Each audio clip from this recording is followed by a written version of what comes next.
Good evening, everybody, and welcome back to another season of ASR's Endurance Discipline. It's the GT3 series, and it's a short series this year. 6 tracks, 8 races, and we start in upstate New York. It's a place we've been to before, but not at a layout like this. It's Watkins, Glen. We're here for 70 minutes, and it's the opening event of this year's GT3 series. G'day everybody, welcome to Outworld Broadcasting's coverage of this year's championship. It's a time where we get the band back together, and that's myself, Steve DeVries, Josh Bagsy Bags, and Michael the Floodman Zalavari. Gents, it's great to be back. Yes, it is. It is very good to be back for GT3s. We've been missing it. We've had lots of other stuff over the season, over the summer, I should say, the European winter, and it's been quite missed, I think, given that I think everyone who has signed up for this has arrived tonight, as far as I can tell, which is a very good percentage show out, but also everyone's looking forward to some new tracks as well as some old favourites, so it's going to be very good year. Yes, good evening, Bagsy. Good evening, Nether. Good evening, everyone. Yeah, I'm excited to be back after missing the last few rounds of the end of last season. It's great to be back in the comm-box and at one of the premier tracks in GT3 machinery around the world at Watkins, Glen. But yes, as Steve mentioned, one of the using the shorter layout, the NASCAR layout tonight. So a bit of a variation on what we've run in the past, and a very quick circuit, a very short circuit, and something that's going to see a lot of hard work for the drivers tonight. Yeah, you touched on it right there. It's a different layout compared to the last time we were here. Last time was back in 2020. It wasn't the decider. It was the last round of the World Series back then, when we had the split year of the World Series and the Sprint Series. And we were on the old, I guess we call it the old faithful layout, the boot with the chicane. It was the full, twig and berries, everything that is available at Watkins Glen, the full length layout in all its glory. And it's a much shorter layout, as you said, the NASCAR layout. And the laps will go fast. We'll have a look at the statistics on the circuit in just a few moments. But Bagsy, it's a very, very short calendar. We've got the split year again this year. This a bit of a different sort of feel. We've got 6 circuits with 8 races total, because there's a couple of rounds where we're going to go with the dual sprint format like we had last year with the 2 30-minute sprints in a single race. We've got some of the 70-minute rounds. We've got some 90-minute rounds. But then it all changes, because then we get to R Factor 2 a little bit later in the year, and we have a separate short season then as well. So we've got a foot in both camps this year. Yeah, it's going to be interesting to see how people adapt, because obviously games do handle slightly differently. Also how they're going to adapt to new. We've got Portland for the first time at all in ASR, which is going to be very interesting, because a lot of people probably haven't driven on it very much, if at all, because it's one of those tracks that not many people know about. You sort of have to have gone there to have known about it almost. It's there but never featured in very many series, I found. No, correct. It's been actually the very, very first time we will go to Portland this year in any of the ASR series. So the calendar actually stops twice in the United States, tonight at Watkins Glen and at Portland International Raceway. Also on the calendar, we go to Brazil, we go to Germany, we go to Canada, and we have plenty of those circuits you've seen before. So Canada, we've got Montreal coming up with that one. Brazil's going to be Campo Grande. We haven't used that one for some time. Watkins Glen, Portland, Spa-Francorchamps is another one that pops up on the calendar. And in Germany, we go to the Hockenheimring. But if we have a look at where we are tonight, upstate New York is where I said we were going to be. And that is precisely where we are as Google Earth Studio zooms in on that part of the continental United States. Flood, you've spoken about this being one of the premier locations for sports car racing in North America, let alone the world. There it is in the full layout there, but tonight we use a short layout. There's going to be a lot of laps, and by a lot of laps, I mean a lot of laps. Some of the highest lap count numbers I've ever seen in a GT3 race. Yeah, absolutely right. Now, normally the GT3 cars will use the boot as well as part of the 6 hours of the Glen. It's part of the IMSA Championship, but we're cutting that out and we're doing it hard and fast tonight. 70 minutes around here with a 109, 108 peak lap time. So you could probably say 70 seconds a lap. That works out to be, I don't know, how's my maths? Like 60 laps, something along those lines. There it is on your screen there. Yeah, somewhere between 58 and 62 is what the estimate is. Yeah, it's going to be an absolute bull ring because the thing about Watkins, Glen, is that there's only really one chance to catch your breath. All of these sort of corners are very fast flowing and they're really difficult to save fuel in as well. So we're not quite sure how the fuel strategy is going to work out, but I wouldn't be surprised to see a lot of teams operating for 2 stops tonight, trying to not compromise their outright pace in order to keep the flow of the circuit going. But it is a beautiful circuit. Just the flow through 2, 3, 4, and then out of the bowl here at turn 9 after you get through the bus stop. And these last 2 corners, they're deceptively difficult. They don't look like much. It's just more than 90-degree corner at turn 10 that we're going through here. Oh, well, sorry, we're just on the main straight. I've looked at the wrong screen, but yeah, it's got a lot of character to it, and it's a lot more difficult than it might appear on paper. High curbs on the exit and curbs that you have to use as well in order to make pace. So it's going to be something that's going to really challenge the concentration of a few of these drivers. Yeah, yes, I completely agree with you there too, and it's also quite technical to a degree as well, Bagsy. When we look at the circuit map we were seeing before, probably the most technical parts of the circuit, as Flood mentioned, the last 2 corners, but the bus stop chicane. The bus stop chicane is deceptively quick for a 4-part chicane. It's a right over, left over, left over, right. And there's not a sort of really of a conventional line going through that chicane either. It's not like you've got to come all the way out to the right to then take the second part of the chicane. You actually sort of stay relatively tight because you can use those curbs a hell of a lot. But if you get it wrong, it punishes you. It definitely does. And one of the things that it does promote, though, it almost promotes a bit of side-by-side racing, and you can do it. I've seen a couple people during practice give it a go. It can easily end in tears, but each person gets 2 curbs, so they get 2 nice little bits to shortcut there. Obviously, it advantages the person on the inside, but it is still possible to set yourself up, because once you're through the chicane, even though you've gone around the outside, you'll end up for the inside for the next long right-hander. So it's definitely something that people will be playing chicken with, I think, if you get a good run onto the back straight there. And but apart from that, it is a very fast chicane. A lot of the time when you think of bus stop style chicanes, you think of the old bus stop at Spa, which was very slow, or the old Monza first chicane, which was also very slow, that had that sort of bus stop style almost. And yeah, this one's very flowing. It's much nicer. It sort of also reminds me of the one they used to have at Imola back in the day as well, before they reprofiled that whole entire section from Ravazza 1 and 2. It's basically turned it into a whole big, long start-finish straight. For a while, there was it sort of fed back in towards what is now the pit entry, and then sort of cut back, left over right. I think famously, wasn't it? Was it Mika Hakkinen or Michael Schumacher? One of the two of them ended up having a big accident at that part of the circuit back in the last years that they were using it in the early 2000s and late 1990s as well. So it's had its fair share of, drama. Am I the only person that likes the old layout of Spa with the bus stop chicane, or am I on my own on this one? You are the only person, possibly in the universe. Probably in the universe. Okay, well, it's good to be unique. Let's just put it that way. It's like saying you like the 1994 Spa Eau Rouge layout. It's just not good. Unfortunately, I agree with Bagsy. And on the note of Eau Rouge, there's a brand new, absolutely brand spanking new tarmac at Eau Rouge now. They've entirely reprofiled that corner for this year. So we'll talk about that when we get to Spa, because that's a very interesting change. But yeah, is our track version going to have that, or is ours going to be on the old one? We've actually got a brand new Spa layout coming. It's not a layout. Sorry, I should say. It's an updated version of the track. So Lewis Wedding has been very much hard at work, doing a fair bit of work on the mod and on the tracks themselves. And he's actually got a brand new version of Spa for everybody this year. Well done. That sounds awesome. I can't wait to get to that. But we should actually focus on this one tonight because we've got a whole season's worth of racing before we get to Spa. We do. So let's just, I guess, refresh ourselves with how the calendar is going to be. So we've talked about the tracks that are going to be on the calendar.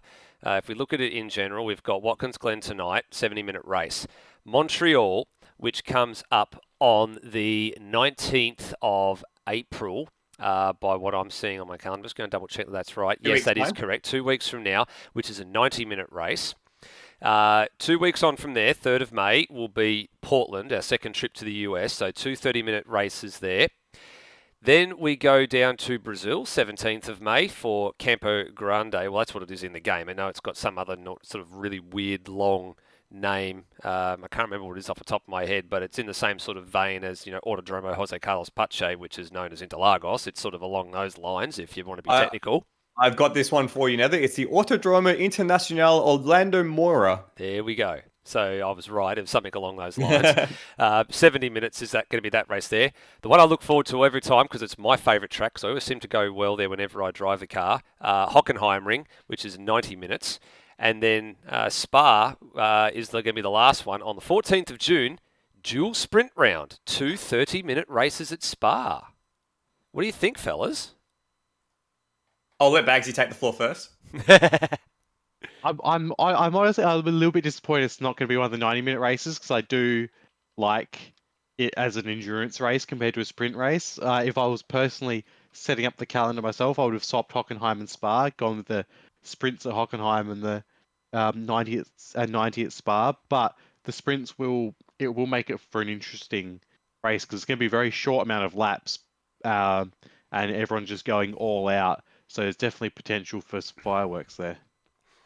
I will hesitantly agree on that point with Bagsy. Spa is traditionally, of course, the 24-hour event for the blank paint. Well, sorry, the SRO GT World Challenge, the Intercontinental GT Challenge. So that's the 24-hour race at Spa is like the jewel in the GT3 crown. But changing it up, I think, is a good thing. We've done the endurance race at Spa quite a few times in ASR, so it's nice to see that change. I'm really excited, though, for Montreal and Hockenheim. I think those two courses to have the full enduro is going to be quite challenging, especially particularly Montreal. The Wall of Champions there, the tight walls through the chicanes. That's going to be a very challenging track. And then having the two quite new ones in Portland and Campo Grande, that they're going to be interesting challenges because I don't think a lot of people will have seen those circuits. So it'll level the playing field in that sort of respect. So a very interesting championship and a very interesting calendar, and we'll see how it all works out. Yeah, it's a little bit of, I guess, of a method to the madness, I guess, when we put this calendar together. So Watkins Glen, yeah, you could have done a sprint racing around the layout we're doing tonight, but we thought, you know what, let's actually get people's concentration levels up. Let's actually make them concentrate hard for 70 minutes over the course of a very short lap. And then conversely, when we get to Portland, 2 30-minute sprint races, probably the shortest track on the calendar that we go to. It's going to be really, really busy, but we wanted to promote sense of urgency. And then on the complete opposite end of the scale, Spa-Francorchamps, longest circuit that we visit, 30-minute races. Well, I mean, the lap time is about 2 minutes 20 odd or somewhere around that mark. So when you think about it in that fashion, you're only going to get about 13 to 14 or 15 laps tops on a long circuit. So you actually really don't have a lot of time to make your move and get it done. So it's actually going to promote a little bit of different racing. It'll mean that some people might not be able to make the fuel mileage if they go a little bit harder and a little bit faster. And it's going to throw up a few curveballs this year. That's the whole method to what we've looked at and gone, now let's do something a bit different compared to the norm. I think that'll be really, really good, particularly Spa having the sprint round to end the season as well. As you said, you don't really have a lot of time to make moves because the circuit is so big and the passing opportunities will become few and far between. So it will really sort of up the intensity there to try and, especially if there's a championship fight on the line, to try and promote some good racing right to the very end. So we'll see how that turns out. That'll be in June. But yeah, a good, interesting set of 6 rounds to come. Absolutely. And speaking of getting, I guess, 6 rounds to come, we are not far away from getting underway here. We're about to go to qualifying for the very first time in 2022 for the ASR GT3 series. Now, importantly, with Flood coughing up his lungs in the background, Sorry. yes, there's a few spicy ones in the commentary box tonight. It's not me, it's not Bagsy. Well, It is me. It's all Flood. There's a few spicy boys in the chat a little bit below us as well that are racing as well. And Brenton Foley's tested positive, so he's in a chat with Rhodey and Boki, but thankfully he can't give it to them over voice, so he's going to be on his own with that. But he is feeling better compared to last night when he felt like he was stuffed to the high heaven. He's going to be one to keep an eye. But the important thing is the reigning champion from last year, gentlemen, is a notable absentee. So Greg Tara electing to sit this one out. And so I guess for the first time, we're probably going to end up, we'll end up with another champion this year. I think there's no question about that. We will end up with another champion. It's just a matter of who. And there are a few past champions in this series. Of course, whereabouts is Steve Bolger, the GT3 World Series winner from 2020. He's back for another go at it. No Will Devonish, I've noticed, so that's a notable absence in this championship. But the likes of Lewis Wedding, Brenton Foley, Luke Rosella, Tim Redmond, they're going to be the ones to watch, I think, for the whole season. Bagsy, anything to add? One of the things that I found out through joining a bit earlier and talking to all the people in the Discord as qualifying commences, and we have, who's our first taker? So it's Brenton Foley. It looks like he's the first man out of pit lane. Was that a lot of the people racing are approximately 12 years old. And so improving their skills every day. Some of them have only just learned to walk, and they are now moving on to car racing before they learn to run. And they're doing quite well. Their improvements are in leaps and bounds. And it is very much potential, I think, for one of those, if the red mist doesn't descend on the younger ones, to start to really compete at the front and potentially be a surprise this year. Yeah, let's have a bit of a look. So, the young ones you're probably referring to are going to be the likes of Lockie Burke, Dane Liccardo, Lockie Locke.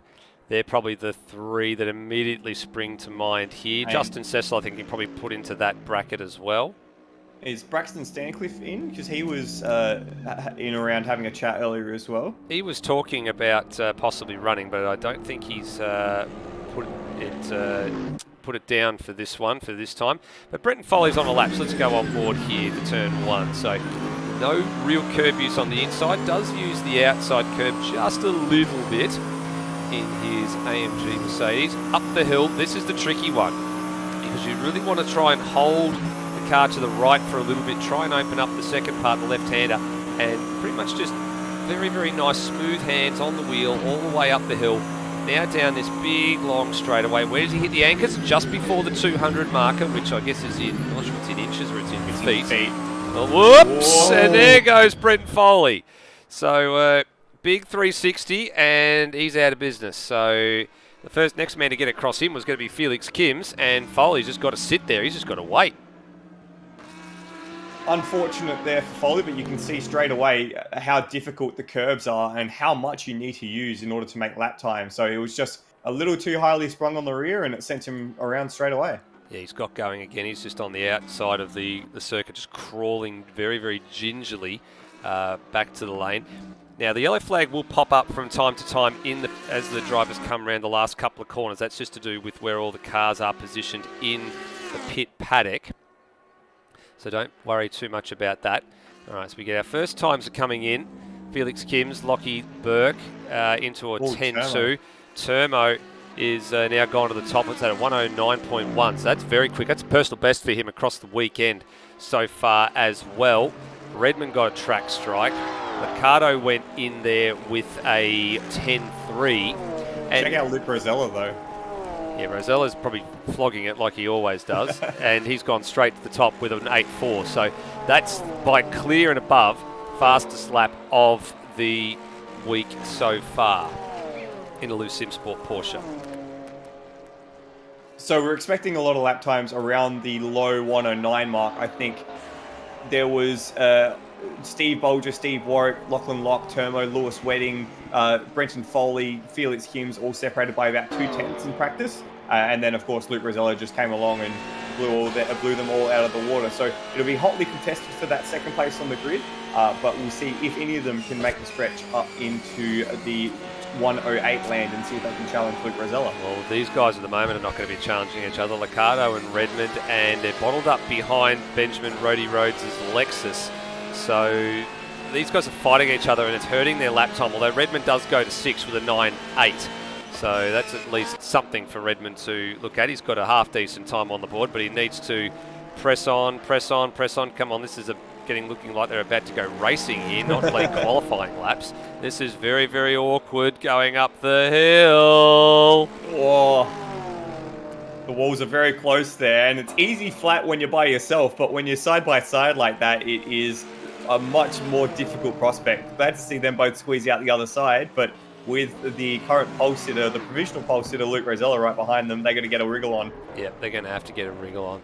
Now, who's not qualifying at the moment? So Lewis Wedding and Luke Yeager's the only one that's on track that hasn't set a lap from Lewis Wedding, and Phil Boak. Looks like he got a track strike in sector 1. So there's Luke Yeager. He's gone to 15th place. His first time in GT3s for him. Lewis Wedding's leaving the lane, and Philip Boak's on an out lap. So there's a fair few laps still to be cut. Still 2/3 of the session on the clock. That's one thing we didn't do. Catch on to here, guys. It's a 15-minute session, so there's plenty of time to get your lap done. Also, literally everyone is out on track at the moment as well. It's so crowded. It's hard to get a lap in. It's like Q1 in an F1 race, as Brenton Foley goes up to second, but he's still 8/10 off of the lead. And Foley, I was watching his lap, and his car, we saw him have that issue coming out of the chicane, out of the bus stop. He was very wild, very squirrely through there again. So I'm wondering if his car is maybe set up a little slipperier than some of the others, because it does seem to, in that quick left-right, correction, right, left, yeah, the chicane. The bus stop. Right, left, whatever the hell it is. It is very shaky and slippery, so potentially he might be a bit faster in a straight line and better for overtaking people. Yeah, that's a possibility there. Maybe a bit less rear wing on the Mercedes. This is the thing I've got to get used to as well. So many new cars and new liveries and new drivers. You've got to sort of get used to who's in what car. It's a bit of a challenge. Quick note, guys. We've got 3 laps now in the 108. So Steve Bolger and Brenton Foley have managed to find a 108. Make that 4. Make that 4.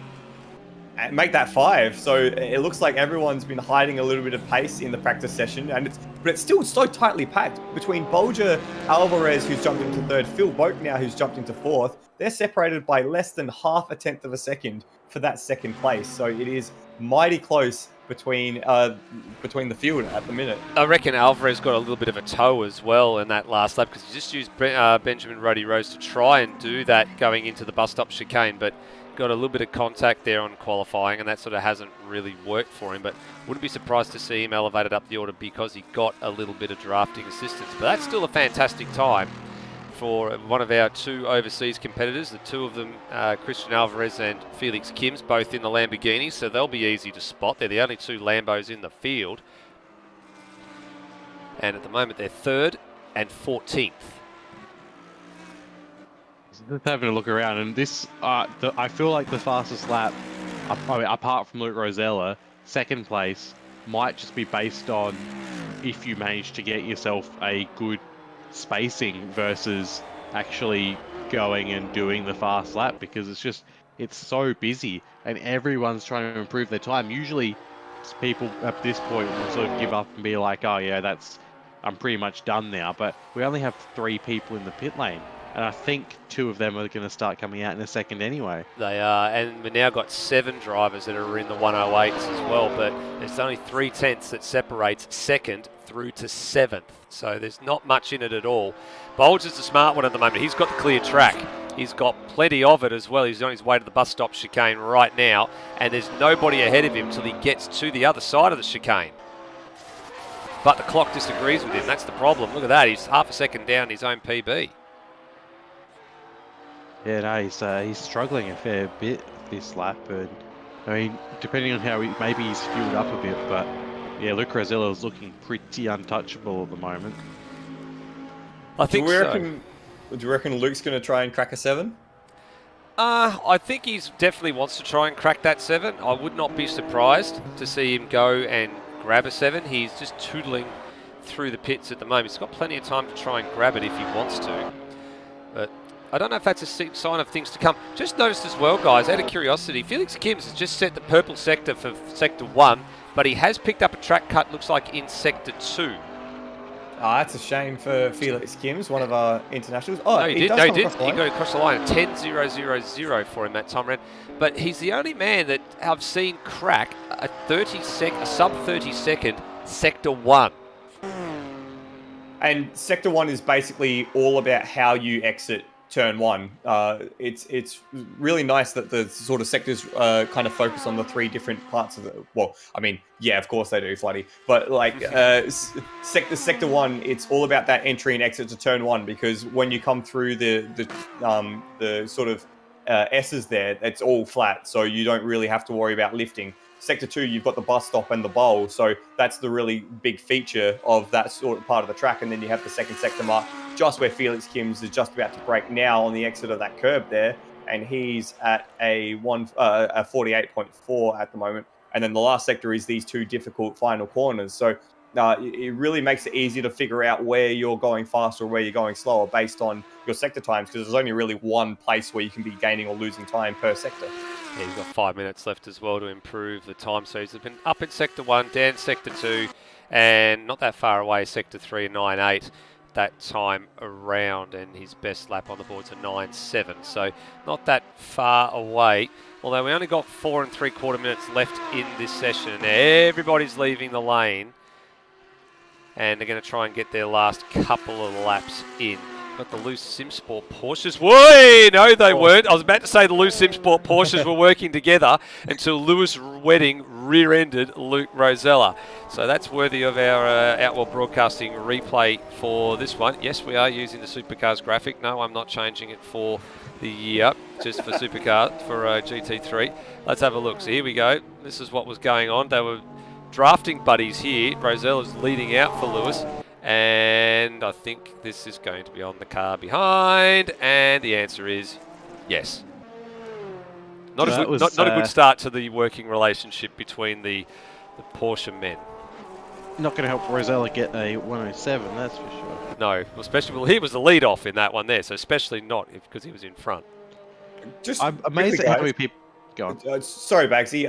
The gap between second place and 7th is a grand total of, what is it, 400ths of a second, 500ths of a second at the moment? Well, Phil Boak and Brenton Foley on the same time. The same time for 5th place. It is mighty close in the middle part of the top 10. And Felix Kims actually, ironically, has just joined the 108 crew as well. So now make that 8 drivers in the 108. And then you got Tim Redmond, Tim Redmond on a 9 flat and only 23 thousandths of a second away from joining them. He's only 3/10 of a second away from being 3rd, or 2nd almost. Who's that behind him? Is that by Luke Rosella? I was about to say, is that Rosella behind him, giving him a bit of a serve? Yes, it is. Oh, aero push. This is one of Rosella's last chances to lap as well, after the first one was destroyed by Wedding. And it's going to be slowing him down. He's 3/10 down his best. Well, unfortunately for him, Redmond's on a flying lap, so he's entitled to the space. Now, Rosella's just realised, I think, and rolled out and backed out of it completely, just giving the game away. He's gone all the way back to the pits. Yeah, if he's quick enough, he'll get out. It hurt Redmond there through the bowl. He was up Sector 1. He would have had enough in pocket to actually go into the 108s. Now he comes through the last couple of corners here. Can he pick up this last 10th and a bit of time, or is he going to be on the bubble and have to go again? Foley's 900s up on his time, which means he might be able to go up 4 positions here. He does. Good call, Bagsy. What a great call that was. 4 positions exactly. Provisional front row for car 074.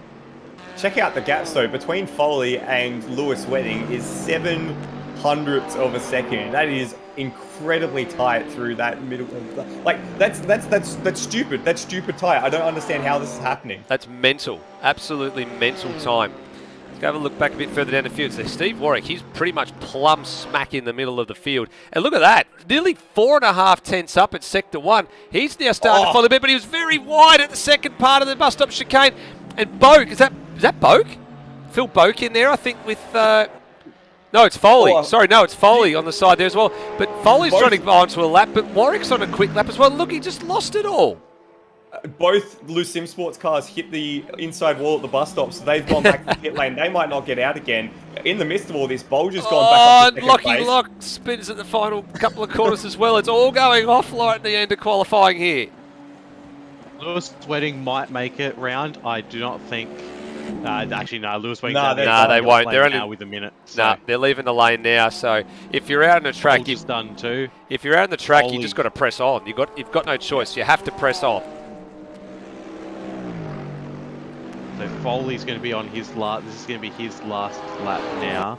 So too is Steve Warwick. Tim Redmond, I think, is just going to make it here, guys. He's up at the bowl now with 36 seconds on the clock. So he might get one more stab at joining the 108. He's been very cheeky. He might make it. Oh, He skipped the bus stop chicane. No. As a consequence, he's gone very deep into the corner after because he's not used to having that much speed. Almost hit the wall. But I think he might rake it round. He's got 15 seconds. It's going to be very close. No, well, Redmond's just at the final corner now, and he's going to cross the line with 8 seconds left on the clock. So he goes through. Steve Warwick is up a little bit, and Lewis is not going to make it. He's going to go to the final corner, and this will be Steve Warwick will be the first man across the line to see the checkered flag on a lap, towing Brent Foley around. Warwick doesn't improve. Foley doesn't improve. And you got Lockie Lock and Luke Yeager behind them. Can see no improvement from them either. How's Redmond doing? Up the hill towards the bus stop. No, this is not looking with an improvement for Lockie Burke, I think that was, but he didn't improve his position. A big hit of the wall in the final corner for Phil Boak in the other PBF Racing Engineering car. Now, Lewis Wedding I'm just noting here, he actually did get across the line to register a lap, so maybe I was looking at the wrong car. Maybe it might have been Luke Rosella. He definitely didn't cross the line in time. Oh, here we go. No, there we go. Now it's sorted itself out. The time it was playing a bit of funny buggers for a minute because it's looking a bit... Oh, no, Redmond, big slide! Lost it off the final corner. He's not going to improve his spot. He's going to be get out of the ninth. way. I was going to say he's going to get out of the way because Higginson would be the next car through, and Higginson was the last car to breach the line. He got through with 1 second left, but ultimately did not get through a lap. Yeah. What? Yeah, so no, I don't think that's going to be the time. Yeah, I don't think that's going to be right. Something's not quite adding up to me with that one there. He's shot up to second place, but I got a funny feeling that time is going to have to be rescinded, especially if it's what you talked about before, Bagsy, where he cut that chicane to make the lap time. So I don't know what's going on there, but that doesn't look right. A 108.5, we'll have to have a bit of a look at that one. I'm curious because I'm wondering if it's something to do with how the game works and that because usually what happens is once the timer is up, you've started and that's and the session ends before chance to get the lap done, but maybe the lap still counts in terms of timing, or maybe the timing line's just somewhere slightly different to what we think it is. That is very peculiar because Higginson crossed the line with 1 second left on the clock, and Rosella was massively behind Higginson on track. So I don't know how that's been allowed to count. Truth be told, surely that can't count. I'm sorry, Lewis. Surely that can't count. Yeah. Anyway, I didn't see it on the screen, but I obviously got to take Bagsy's word for it that there was that one there. So that'll be an interesting talking point coming into this one. We're about to go into warm up, so the guys are going to have to sort that little one out. But as it stands, it was Luke Rosella. Oh, and there's Lewis Wedding's in second place with that question mark over, and then Steve Bolger. So it was Rosella and Bolger on the front row of the grid before what we just saw on the screen. So I'm not quite 100% sure if that time will be allowed to stand or not. We'll have to sort that one out. Very peculiar. Rest of that order, Bolger Foley was only 18 thousandths behind. Alvarez only 36 thousandths behind him. Termo only 14 thousandths behind that. And Phil Boak only 8 thousandths behind Termo. So the gap between Bolger and Phil Boak, a grand total of about a tenth of a second there. So a very tight run thing in the middle. Felix Kims, Tim Redmond, Lockie Burke, Steve Warwick. We were expecting a little bit more from Warwick based on his practice times, but he sits in 12th place. Here you go, Parrott, Liccardo, Cecil, Rody, Luke Yeager, and Glenn Miles is the 19-car field. What a session. Yeah. That was very interesting. And drama still, because is Lewis Wedding going to get to keep his second place or not? Well, that's the bit that I don't know at the moment. I'm actually just looking to see what might be happening here. It doesn't look like that's going to be the case. It looks like he is actually being moved down the order manually at the moment. So, which means he would be starting out of P7 if he is. So, a couple of guys are just being told there's a couple of things to sort out here. Well, gents, let's talk about some real things, sports cars, while we're looking to sort some of this little thing out. Bathurst 12 Hour next month. Yes, indeed. What about it? Well, let's talk about it because it's in May of all places. Let's just talk about it in general. So, yeah, the 12-hour been moved to May. We'll see how much international attention it gets. It's been moved to an entirely pro-am program. So no outright pro factory cars like we've seen in the last few years. They've also invited Carrera Cup back as the B class, which I think is a great move. It's a great way to attract additional entries. I know why, but I think it was a poor and thoughtless decision to add Super Trofeo over Carrera Cup. And the thing that's really most exciting for me is that they've added V8 Super Tourers, old V8 supercars as part of the invitational class. So, I mean, hey, the more the merrier, right? Yeah, I know the more the merrier. I was actually having a bit of a think about this, especially with some of the other guys in the ASR Discord we're talking about, whether or not that's a good idea, considering that they're not really designed to be doing those sorts of distances, and whether or not it would basically destroy a lot of the cars. That's an interesting consideration I hadn't really thought about.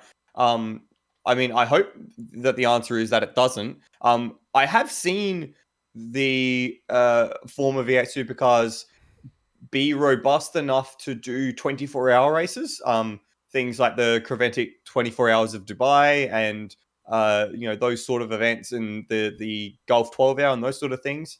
I have seen old supercars get sent over and do those events. So hopefully Bathurst doesn't break them.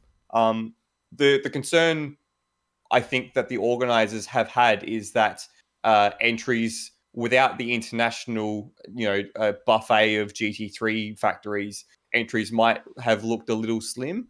So that I think they've made a lot of decisions here, which I think genuinely are good decisions to create an interesting field of cars and a large field of cars. So the move to Pro-Am and GT3, great big tick, gives the likes of the GT World Challenge Australia drivers and those who might come from GT World Challenge Asia the opportunity to come and fight for overall. Bring Carrera Cup back, big tick. Carrera Cup's huge in Australia. Of course, you want to see as many of those cars make the grid. Expand the invitational class, big tick. Mark cars, fantastic. More supercars as well to buff out the grid. That's fantastic. And I wouldn't be surprised to see upwards of 40 cars make the grid, and that would be a healthy grid, and I'd be excited to see that. Yeah, it'll be a healthy thing to look at it and see how it all, unfolds. But do you know sort of what the entry numbers are up to right now at the moment as they stand? Not immediately, not right in front of me. I did see that they picked up some interest from some supercars, like some of the old supercars owners. But it will remain to be seen. I think entries are open for another little while, so it's going to be interesting to see how they go. But I mean, basically all the GT3 cars and the GT World Challenge Australia have entered, which I think means that you've got at least a like 14, 15 car GT3 grid, which is like even that in itself is plenty. Mm. But it's going to be a bit of a different feel, I guess, as well. Like, usually the 12-hour takes place in February, and it's sometimes it's very hot, and the sun, I guess, being at the angle that it comes up at with daylight saving, sort of is a beautiful sort of like moment, especially that sort of like 6:30-ish time in the morning. You get some really fantastic photos out of that. Not sure how it's going to go in May. That's the only thing I'm going to be interested just to see how all that sort of unfolds. What do you reckon, Bagsy?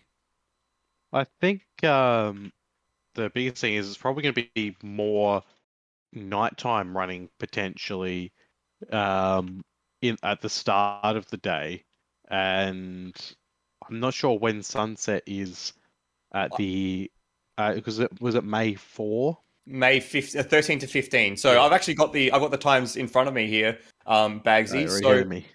So the start time has actually been moved forward. So it will start at 5:15 in the morning. Sunrise will start at 6:46. So there'll actually be a full, like we'll start in full darkness. There's not going to be any sort of twilight around. And sunset at Bathurst will be at 5:10 p.m. So they're going to end the race basically just after sunset. Wow. That's going to be a bit interesting, I guess, What time as did you well. say the start was, sorry? 5:15. So they moved it forward a half an hour, didn't they? So normally it starts at 5:45. Indeed, yeah. So I think ending the race in daylight is probably a good and a safer decision, perhaps. But the sheer darkness of the start of the race is going to be interesting. So traditionally, the 5:45 daylight saving time start is just the very tipping point of what's called nautical twilight. So what that means is that it's the part where you can kind of I did a bit of research into this. It's just where you start seeing like actual light. So it's the tipping point from astronomical twilight, which is effectively nothing, to like actual light starting up. Whereas starting 90 minutes before sunrise is going to mean that it's going to be like actually dark. Like there's not going to be any sort of light around the area. There's not going to be any like refraction around the Earth's surface. It's going to be night effectively, and then as the morning will come along, that's when you start to see the beautiful light permeating through the trees over the top of Mount Panorama and get all those beautiful sunrise photos. I'm not sure exactly how the sun's angle is going to work with that, but I'm sure it'll look awesome regardless. Yeah, I'm sure there'll be plenty of people that capture some of those really great photos that we're used to seeing, in all the publications around the world. That they do a fantastic job. I think a lot of those photographers, they probably don't get as much notoriety as they probably should for a lot of the work that they do. But some of the shots coming out of, not even just the 12-hour, but a lot of the local state racing stuff year on year is absolutely brilliant. Yeah, it'll be a very interesting event. Hopefully I'll be there in the media center and I'll be chatting along to all those photographers as well. And who will be making their way through and making their way out into the circuit. And they work bloody hard to get all of those photos. So a shout out to all the photographers. Particularly, I'll make mention of Andrew Hall, Skippy, as he's affectionately known. Dude is an absolute machine. He has a muscular degenerative disorder, which means that he has no feeling in his hands or in his feet. He wears like carbon fiber braces, and he will still be out there marching up and down Mount Panorama taking photos. So, and he takes some incredible shots. So, shout out to Skippy. Can't wait to be back at the mountain with him, making some of the work that I will be doing look very pretty. And yeah, it's going to be a very interesting event. Definitely going to be one of the ones, I guess, to keep an eye out on in about, was it about 5 or 6 weeks away now? So yeah, not too far away at all. We're just in the process here, ladies and gentlemen, just sorting out a little drama for the field. There are a few drivers that were going to end up being kicked by the service, so we just had to solve that. So we're all in the process of getting ourselves back in. The drivers are in the process of getting themselves back in as well. So we're not too far away from going racing. But looks like the stewards have indeed decided Lewis Wedding is going to be starting out of what appears to be 7th place. I think that's a good choice, and Lewis as well being the admin of the server. I think that's. I think I'm all for Lewis flexing and just saying, "No, I got 2nd place. You can suck eggs." But yeah, it was because he's. I mean, there isn't any rule that says you can't shortcut the chicane when you're on your outlap, is there? Well, there isn't. I guess we call it unsportsmanlike conduct. I think is probably the one to do with it. Yeah, I feel like that's against the spirit of cricket, you know? Yeah. Fair enough. I mean, it's pretty funny and pretty sort of savvy to do that, but also like, like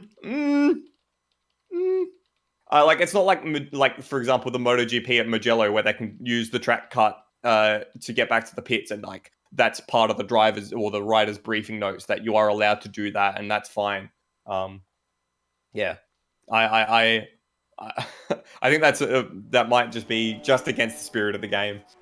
Well, we've got a couple of drivers just sort of taking to the track at the moment while we wait for all the drivers to get themselves back in.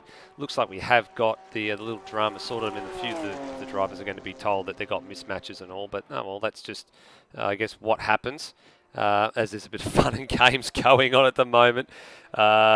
Luke Rosella, I think that's Lewis just having a bit of a piss take, if I'm being perfectly honest, with telling people that they can have some stop-go penalties.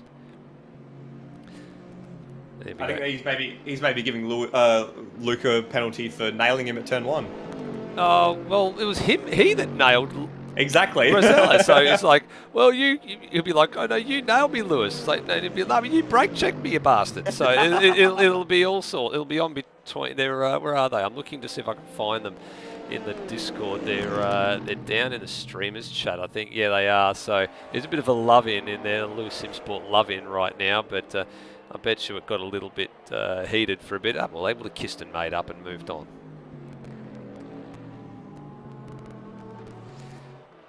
All right, well, there's only 3 minutes left in this warm-up and just waiting on one more driver to make it back into the server, and then we can set the grid and we can be off. So as soon as that driver arrives, then Lewis will run the file and set the grid and we'll be right to go. But I'm keeping an eye on the list at the very top. It tells me how many people we have in there, and it hasn't gone up, so I'm just waiting to see if that person is indeed still online. It is Christian Alvarez, by the way, that we are waiting on getting back into the server, and then we can get going.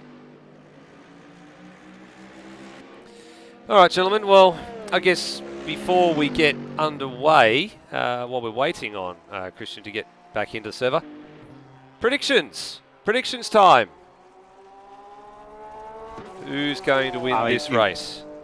Luke Rosella. I'm gonna take Luke Rosella and be first in, so you guys have to pick the outside chances. Oh, the outside chances, I think I'm going to put... I wouldn't go past Steve Bolger. He's going to be on the front row. Steve's very, very clever with the strategy.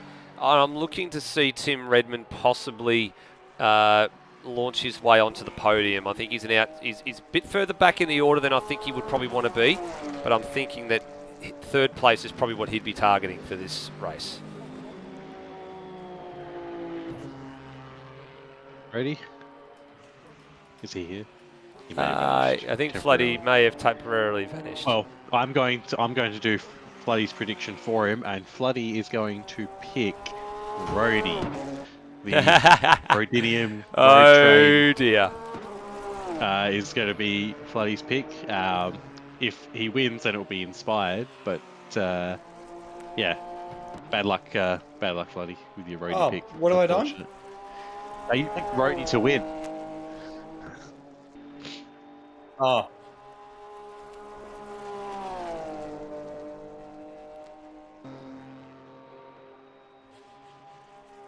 Oh, I mean, I'm all about doing a Bradbury.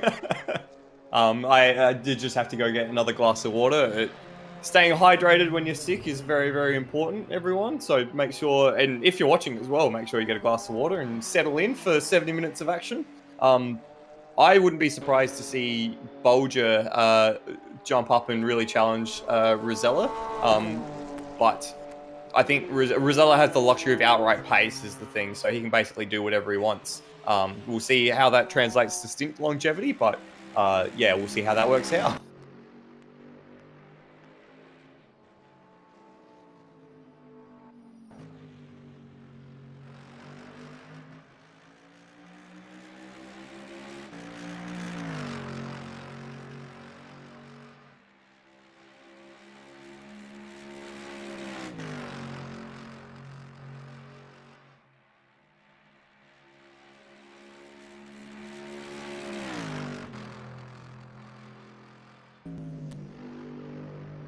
It wouldn't be AMS without, drama, would it?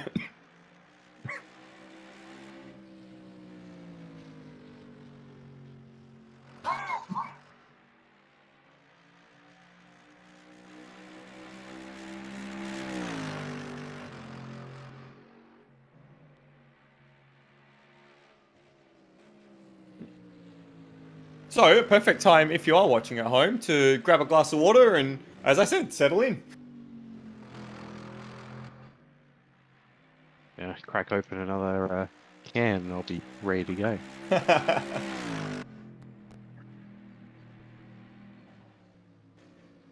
Y'all are welcome to make your way over here for the next commentary. Good luck.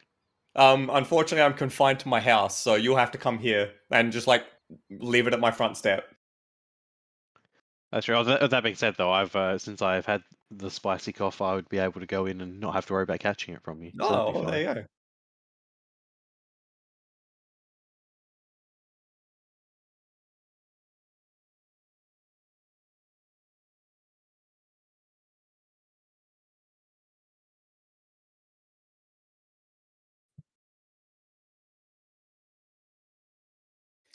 go. While we're waiting, I can entertain everyone with a few Watkins Glen fast facts, if you like, or fun facts.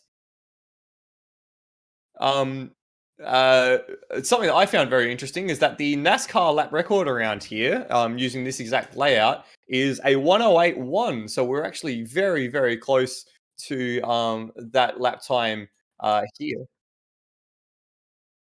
That's true.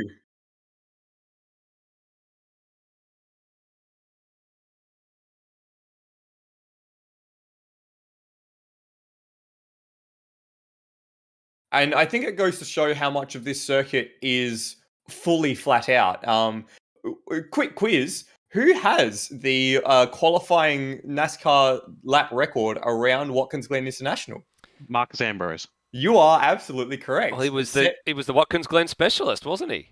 Absolutely. He took his first Sprint Series victory at Watkins Glen, using, of course, his V8 Supercars road course experience. And that one, I think he was up against, was it Jacques Villeneuve in the dying stages of that race?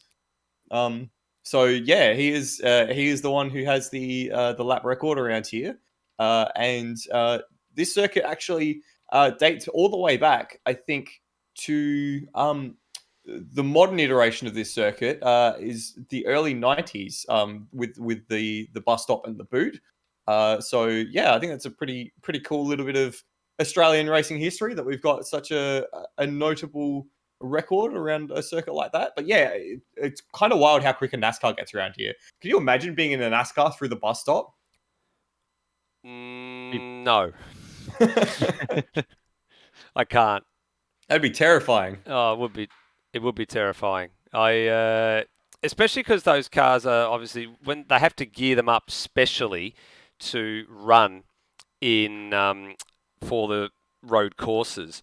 It's not like they're geared to run, like they normally do when they're on the oval and stuff like that. So it's a bit of a weird feeling when you actually see a NASCAR like cornering relatively flat through a relatively flat part of the racetrack. Yeah, I mean, of course, when they do the ovals, their entire sort of setup, and I'm not just meaning like Canberra tire pressures and all that, but I mean like the aerodynamics, the body shell that they put on the cars is entirely designed to turn left. Like they actually have a asymmetric body that they put on the cars that makes it easier to turn left, kind of like a sprint car, how it's got the wider outside tire on the right hand side to make it specifically oversteer. So to actually pull that off and put on something symmetric to actually make it go around a road course is kind of wild. I believe we have a grid, Nether. We do indeed. It's getting ready to go.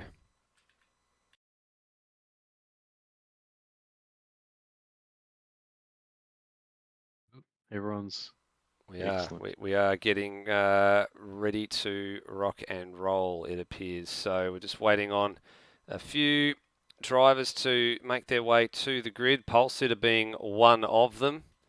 I think we're going to have another server reset. It appears that Cameron Parrott and Dane Liccardo have been disqualified when entering the server, so I'm not sure what that's about. Yeah, that's a little bit of an unusual one that I'm just sort of seeing there as well. That they've just popped up, and there's actually a few drivers are being black flagged for this one as well. As in Luke Rosella has a black flag next to his name as well. So yeah, something not quite right with how this is going on at the moment. So we'll see what happens here. Let's just see them sort themselves out. So we're going to be in a holding pattern again. So it's a bit of a hard pill, I guess, for us to swallow, being the first time of the year where we've got GT3 cars on track. It sort of snuck up on the ASR guys fairly quickly this year. It was not something that we were kind of expecting to happen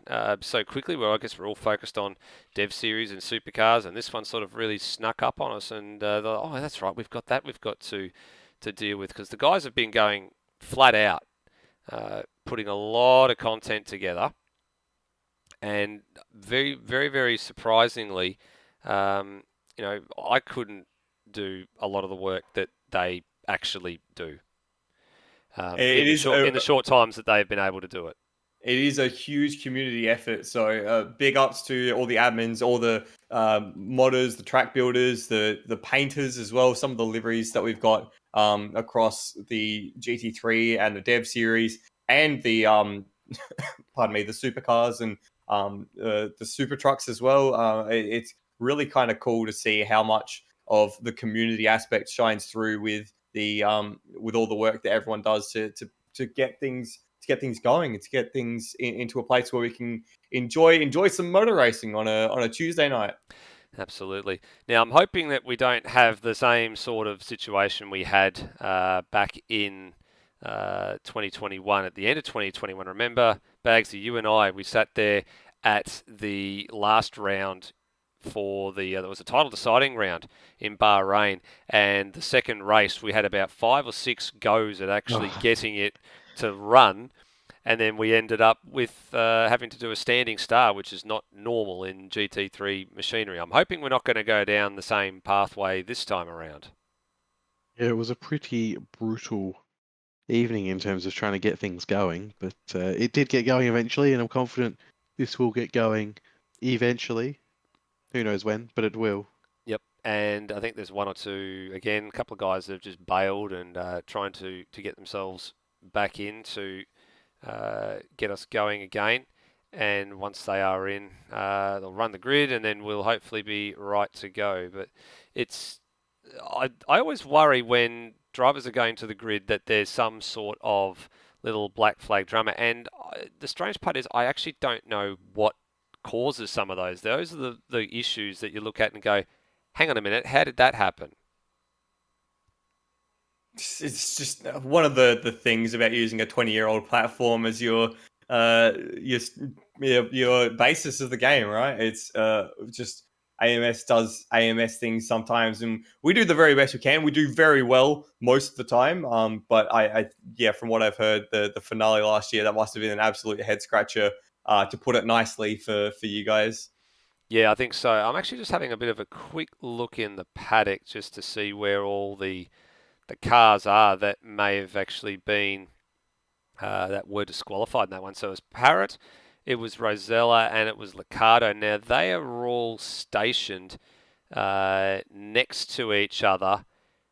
Also, two of them are stationed next to each other in pit lane. I don't know about where is he? I'm looking for Dane Liccardo. He's busy doing donuts somewhere. So I didn't get a bit of a good look at where he's actually located in the lane. But those three guys were all next door to each other, and that was the weird part of the equation. So it almost says to me, I don't know whether or not they would even be able to race if the same thing happens again. It must be just something to do with wherever they happen to be in the lane. Because they've actually expanded the pits to put everybody in the right spot, but still be able to drive out onto the track. Yeah, that's very peculiar on that one, and it's interesting that it affects Luke Rosella, but not Lewis Wedding, who's basically next yeah. door to him. Yeah, that's the thing that sort of gets me, is that they're next door to each other in that part of the pit paddock. So in that section of the pit paddock, you have got Luke Rosella, you've got Lewis Wedding, you've got Benjamin Rhodey Rhodes is there as well. Then you've got the two Lamborghinis of Felix Kims and Christian Alvarez. They're just next down from them as well. Then on top of that, you've got the two Playboy Ferraris are there as well. And you've got the Mercedes of Phil Boak and Brenton Foley. They're in that part of the pit paddock as well.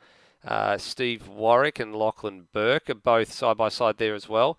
And then Steve Bolger and Termo. So they're all in front of that section, all in front of those garages. It's a bit of a hard sort of a shot to see if I can try and get a high level shot of it, just so I can show you where everybody is. But looks like we're about to go to try and attempt another crack at getting a race start underway. Let's see what happens this time around. Fingers, arms, legs, toes, and eyes crossed, right? Yeah, cross everything, everybody. Cross your fingers, cross your toes, cross your legs, and anything else you can find a way to cross. Let's please cross them, because we would like to get this race underway. We should have actually been well underway by now. No, and then here we go. We've got a disqualification with Dane Liccardo. Same thing with Cameron Parrott and Luke Rosella. Same three cars again. So this will be where it's a little bit unusual.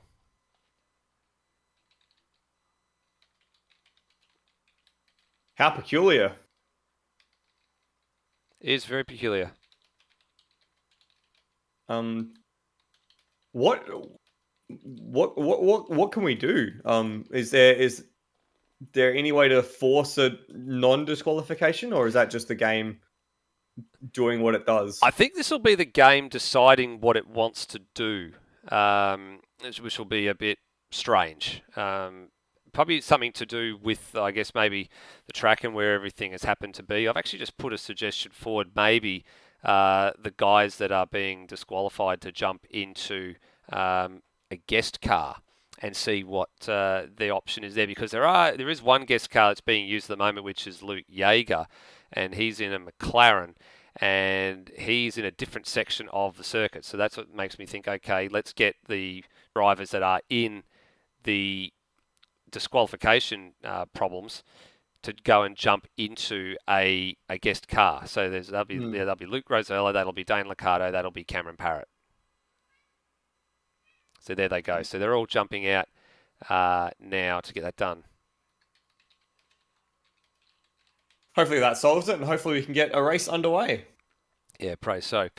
Well, I think we're going to start to run out of things to sort of talk about, I think, in this short term. What are we up to now in the live stream? We're an hour and 10 minutes into this live stream. If you are just joining us, hello, everybody. We're still waiting on a race start. We should have had that start up and running by now, which means we're just going to be probably tracking towards about a 10:30 p.m. Eastern Standard Time, I guess we can now say, finish. Well, Walsh, it's only 7 o'clock. yes, I know. I was about to say Walshy's just offered probably one of the better suggestions, and that's just cancel a night and wait for him to be on the thing in a fortnight. That means we push the whole calendar back by a fortnight. I don't want to have to do that. As much as I know you want to race, Walshy, and you're looking forward to seeing Tim Redmond go around in your Ferrari, I don't think that's probably a good idea.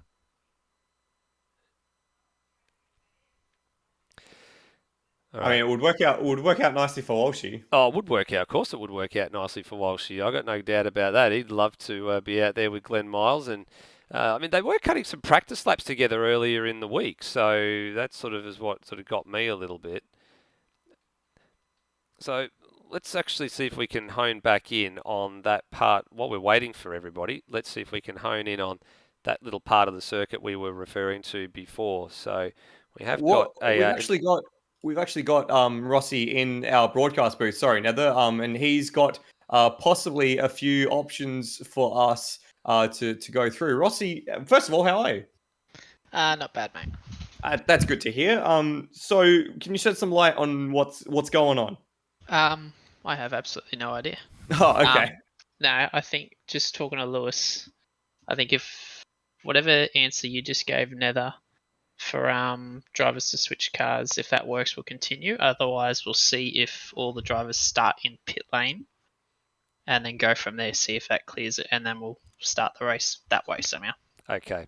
Just so you're on the same page. Yeah, no worries. I'm actually thinking that even with the one starting from pit lane, we might still have some drama. I think it's even before the drivers have even gone to the grid.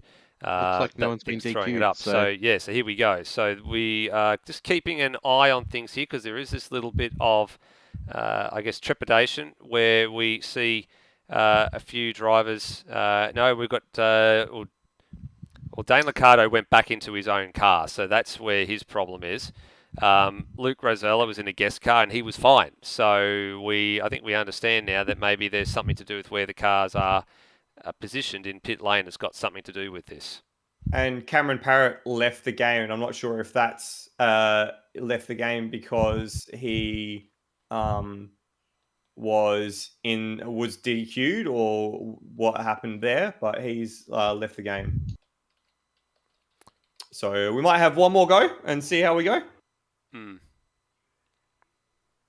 Yep. So we'll cycle this one all the way back to warm up here, and it looks like that the guest car situation looks like it might solve things because Luke Rosella didn't get the disqualification on this occasion, so that's a positive. At least we got something out of that one.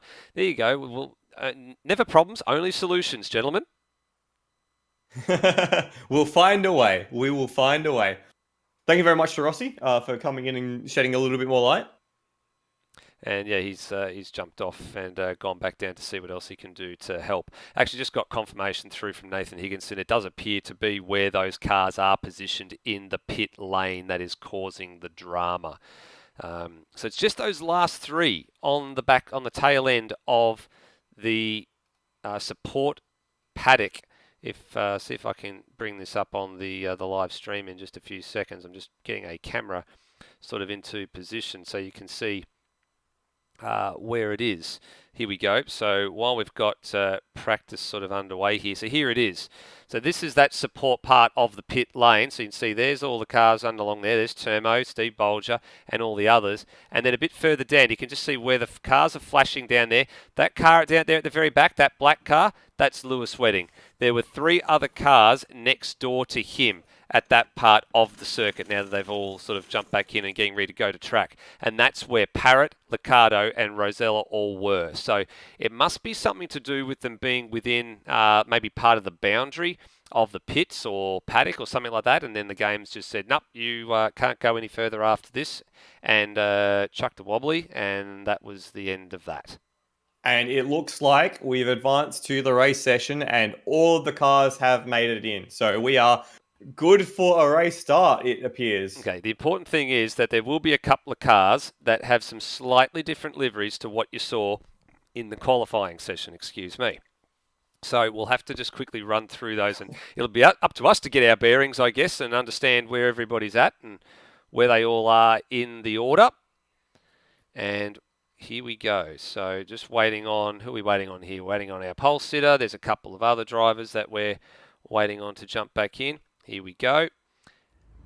Well, finally, after a bit of a delay and waiting to get going, we are set for a start. Now, Rosell is in a Porsche, so that's what he was in originally.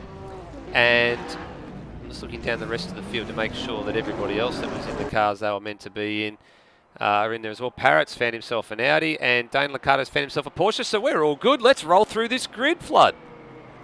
And it is Luke Rosella leading us away. He's in the Allegra Motorsports example of the Porsche this time around. He set a 8 flat in qualifying to be the top one on the tree. He's joined on the front row by Steve Bolger in the Gravel Rash Racing McLaren. Very nice little orange number there for Bolger. Third place is Brendan Foley in the PBF Race Engineering AMG, the pink version of the car. Tristan Alvarez in the Shadow Racing Lamborghini, the black and red model, is the 4th place driver on the grid. Termo is in the second Gravel Rash Racing McLaren in the Golf liveried machine. Phil Boak is in the red PBF Race Engineering AMG. Those 5 drivers there separated by less than a tenth of a second in qualifying. Lewis Wedding slots into 7th in the Lucim Sport Porsche. Felix Kims in the second Shadow Racing car, the blue and black example. It starts from 8th. Tim Redmond in the Wildcat Playboy, Ferrari. And that is Walshy's machine that he's commandeering for the night. So shout out to Walshy, who's definitely watching along. Hopefully we'll see you back in that car fairly shortly. Lachlan Locke is in the Acura, the NSX, for LLM Sticks Racing. Lockie Burke is in the number 11 Warwick Racing Team Black Shores, the blue to white example with his teammate Steve Warwick in the white to blue example of that very old school Aston Martin Vantage.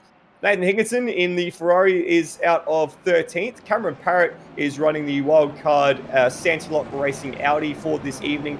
Dane Licado in the number 15 Flying Lizard Motorsports Porsche. Justin Cecil out of 17th in the NSX. Rody out of 16th. Rody out of 17th in the Lexus. Luke Yeager out of 18th in the McLaren. And Glenn Miles rounds out the grid in the second of the Wildcat Racing Ferraris. Let's get ready for a race start. Over to Bagsy for the start for something completely different. Getting an excellent jump and absolutely flying away. Bolger is getting overtaken by Foley into the first corner. They're 3-4 wide at the back, but the whole shot goes to Luke Rosella. Foley, then Bolger and Alvarez, as we've got someone wide at the back. I think it's that Higginson maybe, not sure. Lockie Burke Yeah, was quite wide there. So as they come up the hill, Termo's managed to make his way. He's stayed in 5th actually. Philip Boak in 6th and Felix Kims in 7th, with Wedding dropping 1 position from 8th. As Alvarez is looking to have a go into the bus stop with Bolger. And Termo and Boak, they're 3 wide. That's not going to work. They all give way, and they somehow manage to squeeze through there without running over each other. But Bolger holds his nerve, as does Termo right in the middle, and Boak. They all remain in the same position. Now it looks like Rosella's made a mistake. Foley's up alongside. He has indeed, coming out of the bowl and down the chute all the way to the second to last corner, and I think Rosella just got a little bit too wide there. Foley now assumes the race lead, but for how long? Christian Alvarez has picked off Steve Bolger as well, so he's moved up the order, up from 4th up to 3rd place. Great start for the Lamborghini driver and the first of the internationals in this race. And Foley will be in the books as leading lap 1. A little bit of for everyone's reference, the pick for the win from Floody of Rody is in 17th. Yes. Thank you very much, Bagsy. It looks like the top 3 have managed to separate themselves away from the rest of the field, with Bolger and Boak sitting in 4th and 5th. There's a bit of a squabble behind them with Termo, Felix Kims, Lewis Wedding, Lockie Locke, and Tim Redmond all in very close company. In fact, Lewis Wedding's having a look on the Lamborghini into the bus stop as they come through for the second time. I say Alvarez has. Oh, big crash in the background. Big crash in the background. That's on his roof. He's on his roof. Oh, it is. Oh, it is. It's Lockie Burke. Yeah, Lockie Burke's gone A over T, localised yellow. We'll have a look at that one on the replay. What happened there? He was tucked up behind Dane Liccardo, I think. Here, sorry, we had one of the machines just decided wanted to crack the sads here. So Burke down the inside. It's Steve Warwick behind him who backed out. And, oh, he got it loose. He got way loose over the first part of the bus stop chicane. And off he goes into subspace land. I wonder if he tagged the inside wall. It's very easy to do there if you cut a little too much out of that first part of the chicane. So I wonder if he just clipped the inside barrier and that was enough to send him over into yonder. Very possible. I think it's very possible. Back at the front, Rosella's looking to reclaim first place from Foley, as Alvarez looks to claim second place from him though. Oof, it's so hard to get in there at speed. It really is. You have to be so brave. But Alvarez is looking very racy today. It looks like his race pace is outstriping his qualifying pace, which was already good. But yeah, Rosella not able to get away like he wanted to. Definitely seems like he tuned that for the one lap pace. And we did mention in qualifying that Foley's might have a bit slipperier car and it'll be a lot easier for him to lead from the front when he's got that straight line speed. It'll be hard for Rosella to get past. Absolutely. Well, maybe you're spot on there with what exactly you were talking about in qualifying, Bags. Maybe having the lower downforce setup might quite be the one to go as he sets the fastest lap of the race to boot as well. His teammate's not doing too badly either. Phil Boak, P4. He's now picked off Steve Bolger, and the gravel rash McLarens are running 5th and 6th at the moment, so not going according to plan in the McLaren camp. I wonder if we've got a few different strategies already playing out. I think maybe Bolger definitely has better outright pace than he's currently showing. I think he might be trying to stretch out for a one-stop, so we'll see how that plays out. Unfortunately, we have lost Justin Sesson from the race. I'm not sure how that's occurred, unfortunately for him. It looked like a disconnect, but we are already down one member of the race so far tonight. Watching Phil Boak here, in behind him, as we said, it's the two McLarens belonging to Bolger and Turmo. Then comes Felix Kims. Now, where did Felix Kims start? He was a bit further. Oi! Well, speak of Felix Kims and being down the order, there goes Dane Liccardo in the back of shot. Now, was he helped or did he do that on his own? I'm not 100% sure. We'll have to go to our good mate, the replay, to find out here. And Liccardo was sizing up a pass on Steve Warwick, and I think he just lost this on his own. Looks like he just grabbed the curb. Yep, there it is. Yeah, he's got a little bit of the inside curb at the bowl, which spat him out to the other side, and he didn't make the fence, importantly. So for him, he'll be able to press on. Look, Rosella has. Sorry. Rosella has. Foley is starting to break away a bit from Alvarez. I think Alvarez might have had an issue going into the last sector, last lap, because he's dropped about 6 or 7 car lengths back, but Foley is still in close company. Oh, Higginson! Higginson with his customary sideways action. Well, I should say customary. Oh, and he's almost done the same thing Liccardo's done. Perfect angle showed it right there where if you grab that inside curb, it just absolutely pitches the car sideways. But, well, when is it not Nathan Higginson when he's not going sideways here, gentlemen? Indeed. I wonder who went out before the race and while we're having all those delays, just put oil all over on that curb. People are just heading for the fences once they hit that. Yeah, it's like swinging for the fences. They're just like, oh, well, we'll send you into a fence. It won't be the near side fence, it'll be the far side fence if you keep going the way that you are going. Just to round back on Bagsy's note about Christian Alvarez, I'm not exactly sure that he's had a problem. I think the pace at the front of the field is just so hot. Last lap around, Brenton Foley with a 109.1. Rosella had a track cut, but his best lap is a 109 flat. In comparison, the last 3 laps for Alvarez have been 109.5 and 109.6. So I think he's just not quite been able to keep up with the outright pace as the leaders are just beginning to stretch their advantage a little more.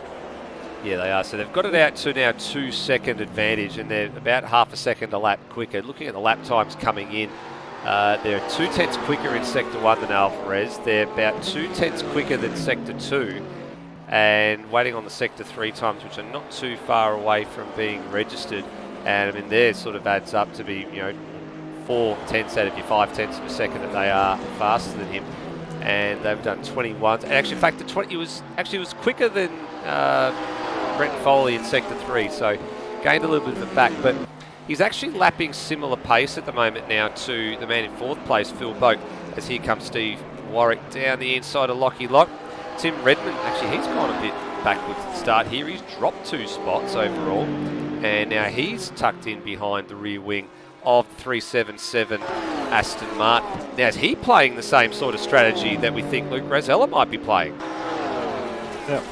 I have curiosity, is the pit delta changed anything from last year, or is it still about the same time for a pit stop? No, it's still about the same time for a pit stop, tyres and fuel. So there's still a bit of, I guess there's a bit of strategy to be gained and thought about, as Lockie Lock sort of been shuffled a bit wide there at turn number 9.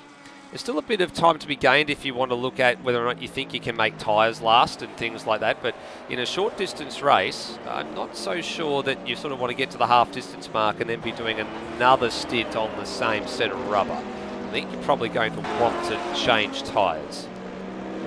Yeah, or it's just more that I'm looking at, we were talking about Bolger potentially running a fuel saving strategy, so he only has to do 1 stop versus 2. But we're not even 10 minutes into this race, and he's already 10 seconds off the leaders. That's going to be closer to 11 seconds now. At this rate, if the pit stop he saves isn't going to be any help, because he's still going to end up behind. No, but then I look at what Lewis Wedding's doing as well, right? His lap times are in the 10.2s, right? Steve Bolger's lap times are in the 10.3s. Considering who they are following and the lap times that they are sort of doing, I actually think that they're not going to try and, they're just trying to stretch this first stint out as much as possible and see what happens. So if they get a safety car come out at a certain point in time, then obviously all bets are off. Then it means everybody's probably going to be 2 stopping. But if it's right on the cusp, and I do mean right on the cusp of being a 1-stop race, when the safety car comes out, it'll seal the deal. It'll turn it into a 1-stop race. And then if you've made your bets on a 2-stop, you're in a bit of a spot of bother. Yeah, the thing is, the only problem I think with that is that there's more options for your 2-stop to line up with a safety car than 1-stop, just by the fact that you've got 2 of them. So it'll be interesting to see how that plays out. But it doesn't seem like it's the winning strategy at the moment to be saving. No, but then have a look at this. We're on board with Luke Rosella. Now, unfortunately, we don't have the live timing tree on the second machine because of the issue that we just had. So we'll come back to the main timing tree in a few minutes. But let's just listen to Luke Rosella. So he's following in the wheel tracks of Foley here. Now watch this. Watch the draft. He'll start to gain a little bit. It's not so much going to be illustrated on this run here, but I reckon there's a little bit of lift and coast going on here, especially with that Mercedes out in front, sort of being quite large and a quite tall rear wing. And look at this, everywhere Foley is, that's where Luke Rosella is. Foley tries to shake him a little bit, Rosella follows. So I think 2 Lucid Sport Porsches here, or 1 Lucid Porsche, 1 Allegra Motorsports Porsche. I think they're playing the game here. It would certainly be the smart thing to do at this early stage, just to sort of keep your options open, but it would surprise me if you're able to save enough to make the 1-stop work around this track in particular. It is very fast and very flowing, and as we just hear, Rosella, or I was on board with Rosella there, he fully lifted off. He had the draft, he had the run, and he lifted off and stayed back behind Foley. So he's very much certainly just sitting in the wheel tracks of the AMG, but it'll be a challenge. Just to expand on that, I was also on with Rosella at the same time. It's interesting how much more aggressive Rosella is able to be on the curbs than Foley. So Foley is very much staying off most of them, whereas Rosella is using them aggressively. And whenever Foley does get a curb, it unsettles the car. So I've got the feeling he's running that at a much lower ride height, as well as potentially having, so he gets a little bit more of the mechanical grip there versus Rosella, who's just sort of, he's gaining the time by really attacking those curbs and using less track overall. Yeah, and we saw that in qualifying as well. We were on board with Foley for his first lap in qualifying, and he just nicked the curb on the exit of the bus stop, and it sent him into a spin. So it's going to be a long 70 minutes for Foley if he's going to be trying to avoid those curbs all night. But yeah, the sacrifice then for him is that he might be stronger in a straight line, but if he's not able to take the curbs, he's going to be losing a lot in those sections at the bus stop. Whereas Rosella, on the flip side, he had the run coming down the back straight and was also able to use the curbs to great effect. So he's got a lot of cards in his pocket at the moment. As we're watching this angry squabble come through the bus stop. Yeah, look at this. So it's being headed up by Steve Bolger and Turmo, the two McLarens. And then behind them, Felix Kims, Lewis Wedding, Steve Warwick, Tim Redmond, all in this little draft train. So there's plenty of fuel saving going on here. And then you've got Lockie Locks trying to recover to come back at it. Here goes Lewis Wedding down the inside at second to last corner. Does he get it done? No. He's had several stabs at trying to get that Porsche down past Felix Kims, but I don't know if maybe there's a little bit of lag there and just not 100% sure about going for the move. He had a look down here at turn 1 at the start of this lap. He's had 2 looks on this lap and not on this occasion he decides not to. Although Kim's a little bit wide of the apex, that'll give Wedding a little bit of a run if he can hang it there. Yeah, Wedding's gone wide. He's gone very wide, yeah, so he did the inverse, so sort of went out over the backside of the curve. I think Kim's is, as Kim's phases through the wall, I think Kim's is traditionally taking a bit of a wider line through some sections as well, so it kind of leaves the door half ajar, which may look inviting as we come to the bus stop. Yep. Oh, it's very tight. Oh, and there's a bit of nose-to-tail contact in there as well, I think, as a few things checked up. Oh, we had a yellow flag. Christian Alvarez, he's going to be gobbled up by this pack. He's just coming through the bowl now, and that's another complicating factor in this group. Yeah, so and Felix Kims is DNF'd. Yeah, so Felix Kims is out of this one. So let's see if we can pick up what happened to Christian Alvarez on the replay here. I think he's actually had a spin coming out of the bus stop. Yeah, way too much curb, and he was loose. He was well out of shape there as well. Had to wait for Phil Boak. Grabbed reverse. That's really well done. And then grabs first gear and gets going just as the train's bearing down on him as well. So kind of got lucky. He saved himself a lot of time there, because if he'd been behind this pack, it would have taken him so long to get through. Even though he's got the pace on them, it would have just been a slog. Oh, it would have been a disaster for them all to try and make their way through as well. So I'm wondering if the Kims DNF might be as a result of some lag dramas, because we did see him phase through that wall. So maybe something wasn't quite right there, and he's pulled out of it. Geez, guys, 12 laps have absolutely flown by in this first 15 minutes of the race. It's gone quick, and we did say it was gonna feel quick because of how short the lap is. But yeah, as you said, 12 laps. Coming on to finish lap 13 finish lap 12. No, finish lap 13 for the two leaders. We're still attached wing to splitter at the moment up the front. But yeah, it's been quite a ride so far. Ooh, speaking of quite a ride, Lockie Locks just had a switchback spin out of the penultimate corner. He's managed to avoid the wall and will get back on his way, but again, will slot back in 12th place. And we've got our first pit stopper as well. Who will be pitting? It is Glen Miles. So sitting just at the very tail of the field is Glen Miles. He might have done the sums and figured that he can get home with 2 stops from here, so hopefully we'll see him make some moves up the order. We're still watching this battle pack now, and it looks like Wedding has managed to squeeze past Turmo as well, now that Kims has vacated the premises or the front of that Porsche. So Lewis is looking fairly racy here, Bagsy.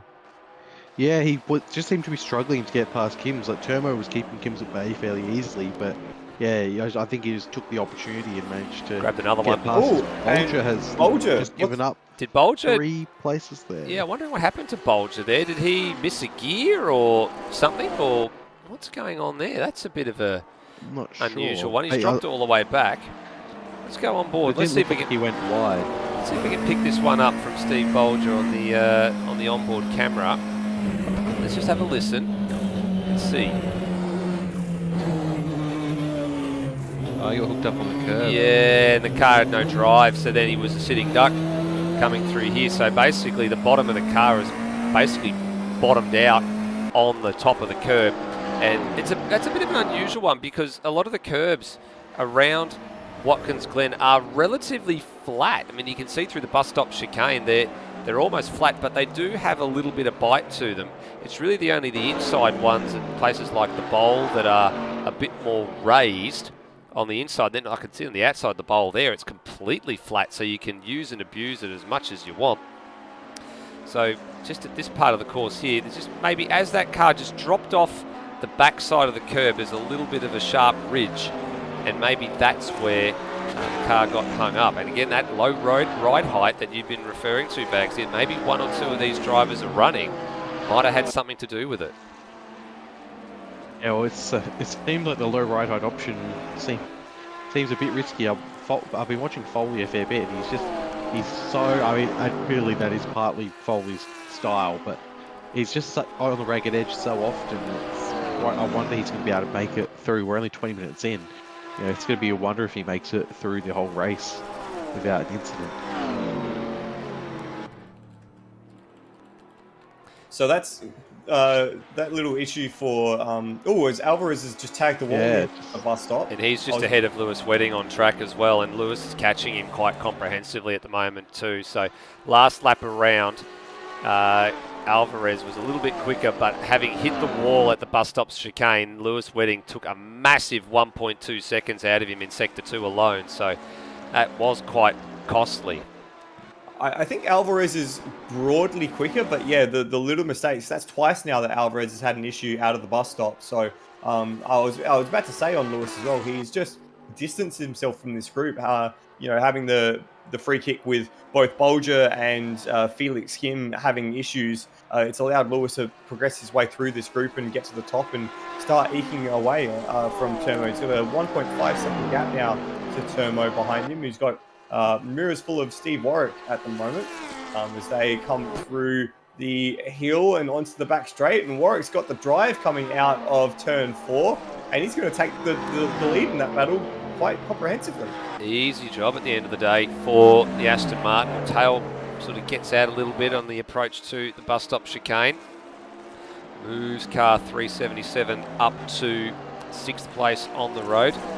McLaren's I'm a bit perplexed at the strategy call from them, but whether or not they are doing the same sort of sums that we're trying to frantically do in our heads, and probably the Bags he's probably trying to do in that notebook of his, is to work out when they are actually going to come in for the stop. Interestingly, on that lap for Warwick, purple first sector, so he really got the run out of turn 1, nailed to perfection. It is interesting to see how the McLarens are faring with both Turmo and Bolger going backwards, more drastically for Bolger, must be said, since the start of the race. And Luke Yeager, he's sitting in 15th. He's been the beneficiary of a few DNFs to move up through the field. And then our other McLaren, I don't think we actually have another McLaren, so it is just the Gravel Rash Racing cars. Gravel Rash Racing cars plus Luke Yeager in the guest car are the 3 McLarens in the field. Back to Steve Bolger on camera. So what's his lap times been like? So he's 1 minute 10.1 last time around for Bolger. And then just having a look at how consistent he's actually been. So we're going to have to grab a bit more of a look at the live timing, which actually has been a bit of a bugbear for us today. It was actually down a little bit earlier this afternoon, so thankfully it's back for us. ASRleague.liveRaces.com is the one that we use here for ASR, and just trying to load one up now on the live timing. He's been pretty consistently in the mid to low 10s, so 10-1, 10-1, 10-3, an 11-1, which would have been he made a mistake, it looks like, in the middle sector, so around the bus stop, and then the 12-7 was when he got hung up on the curb, but pretty consistently in the mid to low 10s. I think he's actually picked his pace up a bit now that he's in some clear air and isn't defending for his position, so we'll see how that pans out for Bolger. If we compare that, though, to his teammate in Turmo is also sitting at about this almost exactly the same pace, a 9.6 last lap around for Turmo, which is his fastest lap of the race. But 10.5, a 10 flat, a 10 flat. In fact, the same time to the 1,000th for those 2 laps for Turmo just previously. And then the odd outlier, an 11.1 in there as well. But it looks like the low 10s is where that McLaren is happy to sit at the moment. And considering they started out in the high 10s as well in the opening couple of laps, and as the traffic has settled down and the field started to string out, they've now been able to find their groove and get into that low 10s. But I guess for Steve Bolger, he's nearly 4 seconds behind his teammate Turmo at the moment, so he's not getting any real assistance from the draft, but he's in that zone at the moment, just plodding along, and just banging out the lap times. Out in front though, these guys are still continuing to bang out the lap times as well. They're banging them out pretty consistently. They're in the low 10s as well. So it's ironic that Steve Bolger's now got himself into the low 10s bracket, because the guys out in front are doing low 10s as well. 10 flat for Foley last time around, 10.1 for Luke Rosella. Incidentally, Phil Boken 9.4 last time around. Yeah, the front runners have spent the last couple of laps in traffic and navigating through some of the back markers, so that's why they've been so slow. We'll probably see Boke's times drop off this lap because he's only just started navigating through them. So he's about 7 or so seconds, 6 seconds he was behind this lead 2 pair.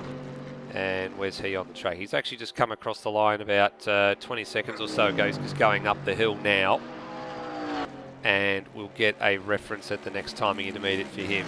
So Rhodey is the next man ahead of him on the track, and he's actually 5.6 seconds, so he hasn't lost a lot of time, but he's still got to negotiate Rhodey, and actually that's really well done. Lap traffic, that's exactly what Phil Boke wanted at that part of the track. Nice clean line down on the inside of the bowl, took the ideal optimum line, carried maximum speed, only lost 0.3 of a second negotiating the traffic, so not too bad at all there. Oh, it looks like we've got a pit stop at the front, and it is. Foley. Foley's pulled the trigger at the, what mark is this? This is the 25-minute mark. 70, yes, you're right, 70 minutes, don't forget. So that releases Phil Boke into second. Bang on to stop. And he is changing tyres here. Now this is for him. This is the end of lap 21, so it's lap Alvarez 22. Well. Alvarez 2. So the 2 stoppers starting to make their presence felt. So only the 2 of them in the lane this time though, so that's the important bit. What does Rosella do now? How many laps can he actually bang out? Oop, as he yeets over. Almost cleans up the camera there. I think he did clean up the camera. I wouldn't be surprised to see a new camera down there in the next few moments. No damage to the front of the Porsche though. But does he now up the pace and come in? And Dane Liccardo in the pits as well. Now, importantly, with Foley on the move in the pit lane, Rosella's at the second to last corner, so this goes to show you how quickly you could actually go a lap down here. And Rosella, I think, probably want to put Foley a lap down if he can, because if a safety car comes out, then that's a bit of an issue for anybody that's currently in the lane. As Rosella immediately ups his pace into a 9.7. So he was sitting there and already finds 3 or 4 tenths of a second on that lap, but it's not enough to lap Brent Foley. So about 60 seconds is your pit lane delta. That includes traversing the lane and stopping for fuel and tyres. Now, importantly for Foley, I don't think he would have burnt through all the fuel on that run. I reckon he would have been close, but I reckon there still would have been some in the tank. Oh, surely. I think a 2-stop is going to be safe for him from here. He doesn't need to worry about fuel all that much in terms of getting to the end. He still needs to figure it out to make sure that that you've got the that you've got enough to get to the tank at the end. But he shouldn't be running into problems unless he takes the roadie sums and does it that way. Interesting to see that Alvarez is now in. He's been lapped by not only Rosella but also Boke. So he's and he wasn't really that far behind Boke. So it's definitely. You got to be very careful about when you're pitting here. It's bold to go early. Yeah, a bit bold to go early, but I mean, as Floody said before, it makes the 2-stop strategy a very safe call for this one. Moving forward for those guys, they can pit at pretty much now at their discretion Probably I'd say they're going to be targeting maybe about 20 minutes to go will probably be the next one, or 15 minutes to go, or somewhere in that bracket with 15, 20 minutes remaining. Get in, get a short stop done, just get enough fuel to get home and try and shorten it. Now what people like Luke Rosella are trying to do is see how far they can get on this tank of fuel, and then if it does turn out that they need to do a second stop, it's going to be extremely short and may not even change tyres. So that's where this time-saving game is going to come into play here. Fastest man on circuit last lap around was Phil Boak at the seat of the AMG, the PBF Race Engineering machine, in second place. So he's putting the hammer down as well. Interesting to see the split strategy here between Boak and Foley. I wonder if that's something that they've coordinated beforehand, or it just happened to be serendipity.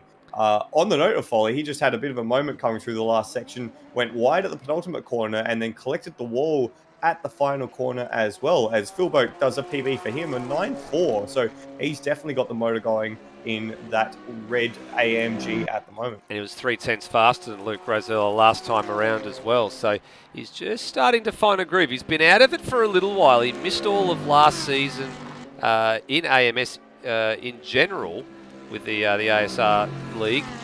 Only did the Enduro Cup rounds with Brenton Foley. So with a new baby on board and everything being settled down, he's tried to do a little bit more driving for Boak and Foley. That is the reunification of PBF Race Engineering, because that's what it stands for. Phil Boak, Brenton Foley, Race Engineering. That's the PB and the BF. That's how it all came together. Actually, it's ironic how things come together so well. And get back together. I'm just going to jump in quickly, Nether, sorry. Actually, Boak's going to come in. Yeah, he's pulled the trigger, and Rosella has stayed out. So, okay, now the game of chess gets interesting. I was just about to say that the fastest person on track actually was Christian Alvarez, just behind Boak there. So Alvarez has certainly got the pace. Let's see what he can. Here comes Bolger too. Sorry, guys. Here comes Bolger as well, and Steve Warwick, I think, as well. Yes. And Redmond will come in as well. It looks like Higo is going to come in as well. So I think this is a lot of people pulling the trigger now at the half an hour mark. Yep, and they're all in. So half an hour into this race, they're now going for the short stop strategy. A little bit of a moment there, sorry Bagsy, between Warwick and I think it was I can't quite remember. I think it was Termo who was tailing him. Warwick, of course, took the inside line to jump in the pits. Termo was a bit blindsided, actually made contact with the rear of the Aston Martin coming through the final corner. So it was lucky there that that didn't cause a bigger biff, and lucky that they both managed to continue going. Right, so Phil Boak's now on the move. So everybody that's come in for a stop is slowly starting to get back on the move. Warwick again. Hasn't changed tyres, and look how close he is to Boak now. That's a lot of time gained. He's made a massive gain there, so I'm a bit surprised. Maybe this is a little bit of an interesting ploy. Maybe he's going to go for a short middle stint. Who's made a big gain, though, is Alvarez, because he is now very close to Boak. Yeah, well, he's had the benefit of cutting some really fast laps as well, hasn't he? So what was his last lap around? It was a 9.6. Not too shabby at all, but relative to the in lap and the out lap, he fades off into existence. We may have lost him. We may have lost him there, so we'll have to keep tabs on what's happening there. That's a bit of a weird one. We go back to Termo sitting in third place. Lewis Wedding yet to stop. Luke Rosella yet to stop. I think Alvarez may be over and done with here, so... Yeah, he's just DNF back to the garage. Yeah, so that's a shame. So both the internationals out, and after showing some promising car pace, I think, as well. So there's probably maybe something still in it for those guys for the remaining 5 rounds of the season. Rosella really upping the pace here as well. Lock up into turn number 1. But he's going to comfortably, I think, maybe get to the 35-minute mark here. So having sat behind Brenton Foley with all that lift and coast is going to have done him a treat. Lewis Wedding was done the same. They're currently running 1 and 2 on the road. You know what really surprised me was the fact that Bolger, as Termo comes into the pits, the fact that Bolger didn't have... You know, he pit quite early, and he's probably not going to be able to one-stop from there. So yeah, that's a curious one. Has Warwick's come back into the pit? Yeah, Come back into the I pits. think Yeah. he's realised He's his error. changed his tyres. Yeah, I think he's realised the error. Perfectly called, Bagsy. He's realised the error, and that's going to hurt. That's going to sting as he's exiting the lane now. Whenever you make a mistake on pit road, you can't afford to make those mistakes on pit road, but whenever you do, it hurts. Especially a place like this, he's now gone a lap down, and he'll be permanently a lap down as well. Oh, yeah, maybe not, because Rosella and Wedding still have to pit. Yeah, he needs a safety car, though. That's what Steve Warwick needs right now to get back on the lead lap, is he's going to need a safety car to fall his way at a particular point in time. And then that middle stop, he can afford to fuel save. He's probably going to need two of them, to be perfectly honest. Need two safety cars. Close between Bolger and Turmo coming out the pits now for 5th place. Where is Turmo out of all of this? So there he goes, and it's a swap. So Bolger through at turn 1, and there's a teammate. So that's an overcut for Steve Bolger, pitting a little bit early. That being said, though, Turmo much more likely to be able to go through to the end than Bolger, unless Bolger does only need the one stop and just decide to pit that bit earlier. But I don't think you could get to the end from 40 minutes. That is quite a swing. I think Turmo will be pushing it. I think Turmo absolutely will be pushing it. I think. What do you reckon the magic number here is for the two LSR? Loose Sim Sport guys. If they get to say 30 laps, do you reckon they can get to the end of the race? Rosella's just started lap 30 now, so yeah, I think if he pits next lap, he'll split the race pretty much exactly in half, and yeah, probably just continue driving off into the distance, knowing that even if Boak and Co get ahead of him and Foley, that they're gonna have to pit again, and he's gonna quite easily walk away with it. Well, if Rosella's still capable of setting a 9.2 when he's this deep into a stint, I doubt that he'll even be behind the likes of Foley and Boak once he comes out of the pits. Feels like the Porsches might be a little bit overtuned now. Oh, I'm wondering about that debate. I know there's been some BOP adjustments to try and make all. It's always, because it was a highlight of the complaints reel last year about the poor Porsche. They have tried to smarten it up a little bit, so it's a bit more competitive. I mean, look, to be honest with you, Porsche was in its correct place. You look at last year when we got sheep. Even when we got to, I think it was Paul Ricard, Rosella was dragging that Porsche toward the top of the standings, even though it was the way that the BOP was the way that it was. But I think that might be scrutinised a little bit more, especially if it starts to win a fair majority of the race. It'll be a bit sort of further up the order, and we'll actually need a little bit of an adjustment. Probably maybe just needs a bit of a fuel tweak, because it shouldn't really be able to be this fast and also that good on fuel. Yeah. Although that being said as well, you look at the third of the Porsche drivers in the field, which is Dane Liccardo, and he's already been in for a stop. But again, that's a different driving style, and it's also to do with the how they like to drive the car, and also what sums he's done in his head about where he thinks he can actually realistically compete. And yeah, there's actually a few people that managed to drag the Porsches onto the pavement. Rossi just reminded me in the chat that if you can spell Porsche right, that he actually got it onto a podium at Monza as well, and I think Rosella had about 3 race wins across the season as well. These guys on screen have been glued together for a couple of laps now. Higginson in the 488 Ferrari, and Liccardo in the Flying Lizard Motorsports Porsche. Oi! And there goes Liccardo. Second time on the same part of the track. You just had to put him on screen, didn't you? Oh, we had to give him the old commentator's curse. It wouldn't be ASR if we didn't. And that takes him out of the battle, and that was the perfect angle. No need for us to go to the replay on that one. That was a big spin. In the pits. Okay, so finally pulls the trigger. Lewis Wedding at the 33.5-minute mark of this race. So easily he'll make it home from here. Rosella will do the same. I think Rosella will be in this time around. I wouldn't be surprised to see him in. He's done more than enough laps to get home. And what's his lap times have been? They've been in the 9.9s now. So I think now it's sort of his The fuel mileage is getting there, and I But kind for of... Rosella, if he's able to Here he comes. continue putting in 9.9s as he comes in anyway, despite what I'm about to say, if he can stay out, then he can, you know, that's giving him a good opportunity in terms of being able to put lots of people lap down if a safety car came out. Yep, so Wedding leaves the pits.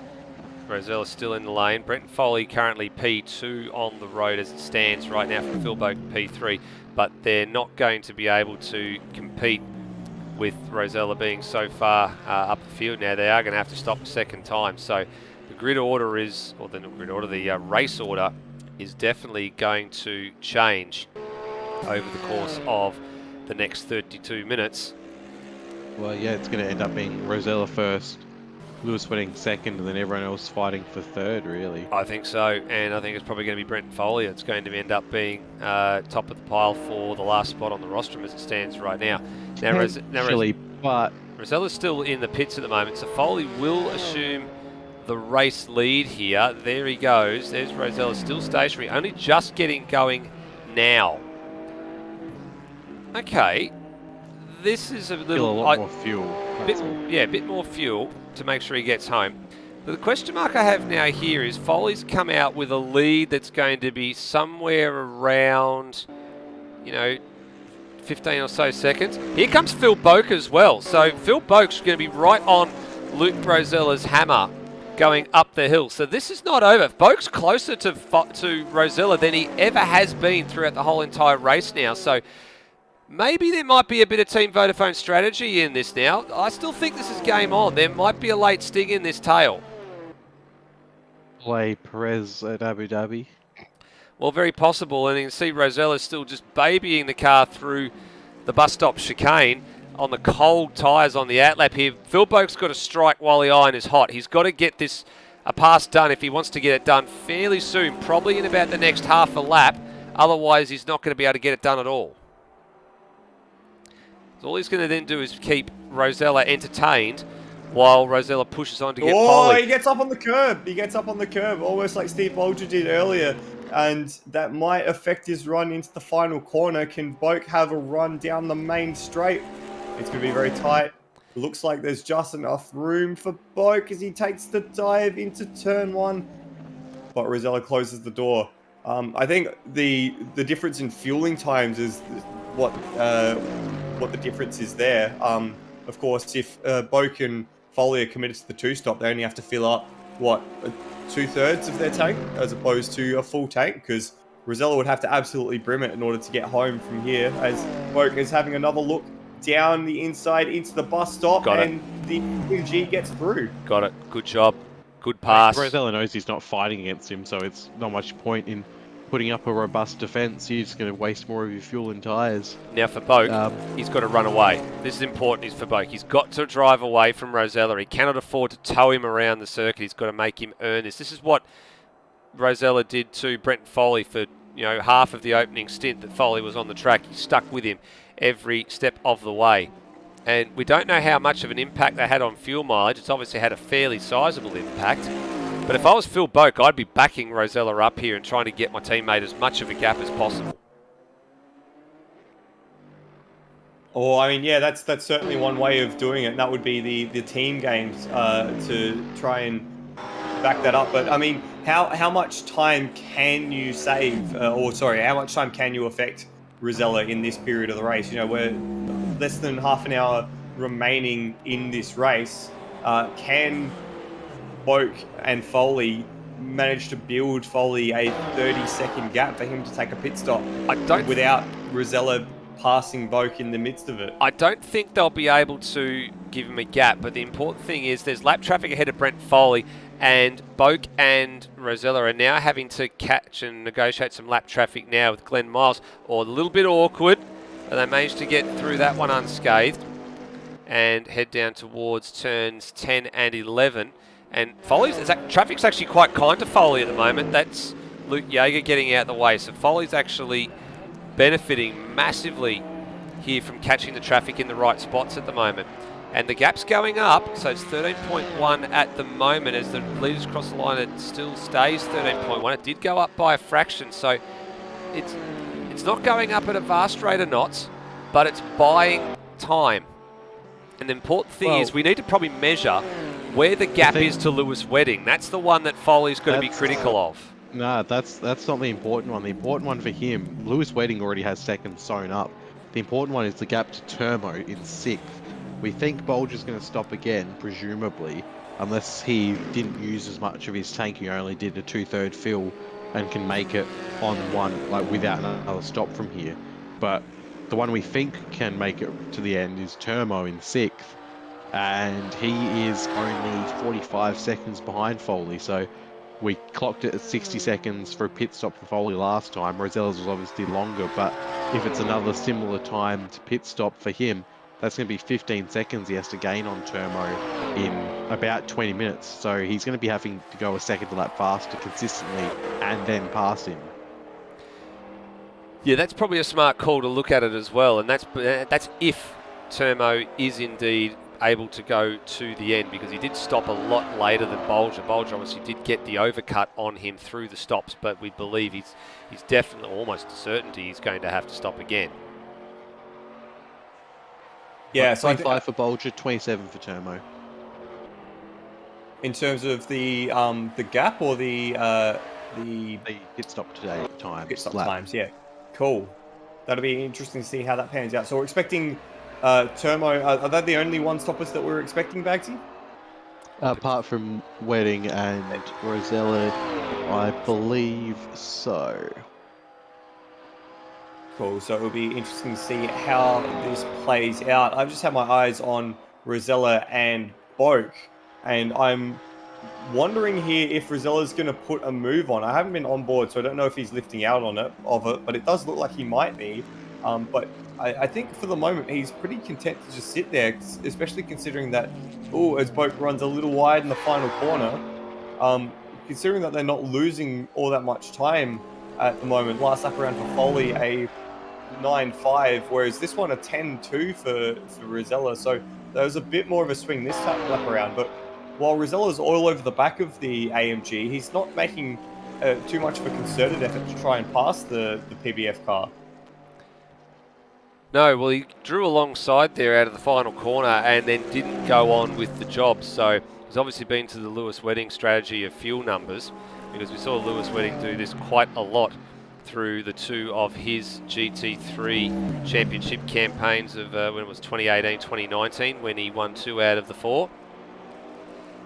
And yeah, it's amazing what sort of you learn from just doing that sort of thing. I think there's been a bit of setup work been passed between the two teammates. There's also been a bit of fuel mileage work passed between the two teammates too.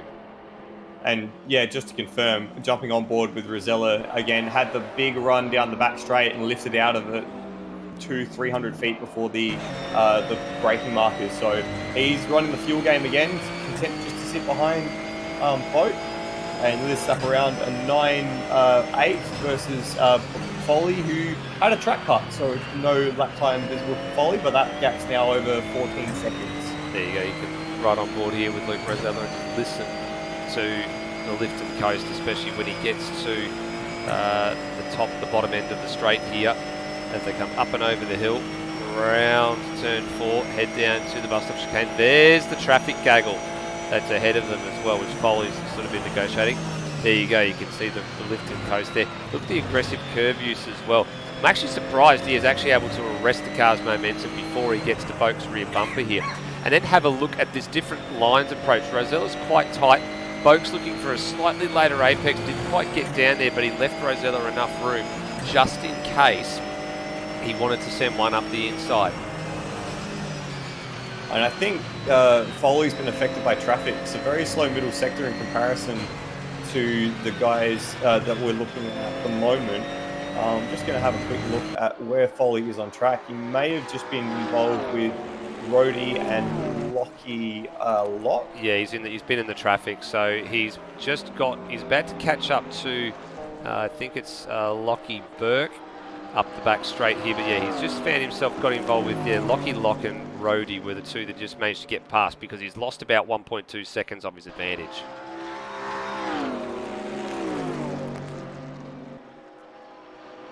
And we'll see, hopefully for Foley's sake, I think he'll be hoping that we've got a drive-through penalty for Dane Liccardo coming up. I believe that'll be for track limits, unfortunately, for Dane. Yeah, that's down at the bus stop chicane too. So not only does he have to stop again, he's now going to have to do a pass-through penalty.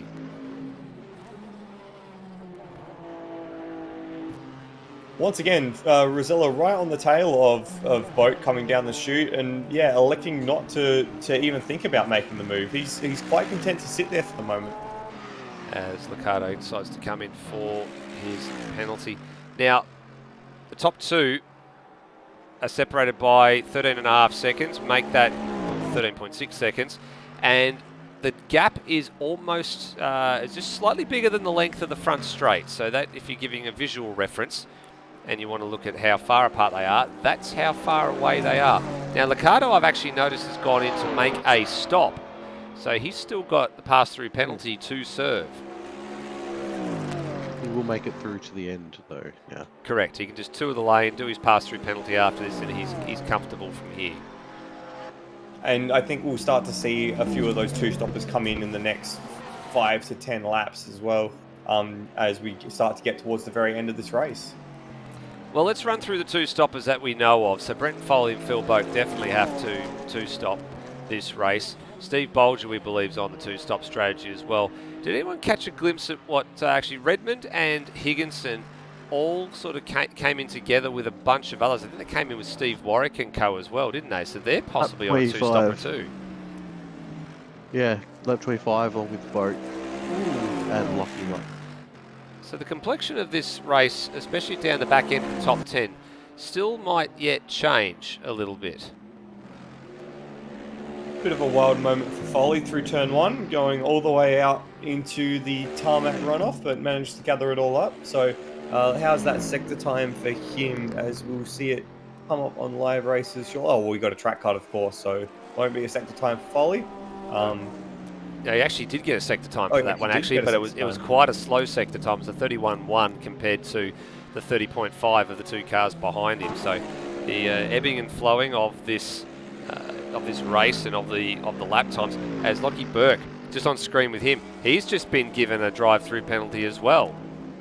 So again, that will be for a track limit infringement down through the bus stop, and here he comes. He's actually on screen at the moment in car 053 into the lane. Whee! And he's hit the pit wall on the entrance as well. No. So no, that's always the worst. That's a little bit of a clumsy error, I think we can put that one down to. I was about to say, who was the car that was ahead of him in the pit lane? There was another car in there, and actually that was Dane Liccardo doing his drive-through. Yeah, I just see him on the exit now. Dane Liccardo doing his pass-through penalty as well. I think it was actually on the exit of the bowl there that Locke picked up the penalty. He's swung wide over the curb, and we are starting to see the problems with having a track that is so difficult and requires so much concentration. We are starting to see a few of those track limits infringements start to come to the fore, and with 20 minutes still remaining, that's still almost 20 laps for these guys that they've got to stay clean. So I wouldn't be surprised to see one or both of them pick up another penalty before the end of the race. Yeah, have we got a read on how many lives, I guess, people have up their sleeve with this one? That'll be the really interesting piece of the puzzle that I'd like to know about, especially if you get late in the game and you've got some drivers battling. You want to have a couple of those up your sleeve to burn. I think that's a Rossi question.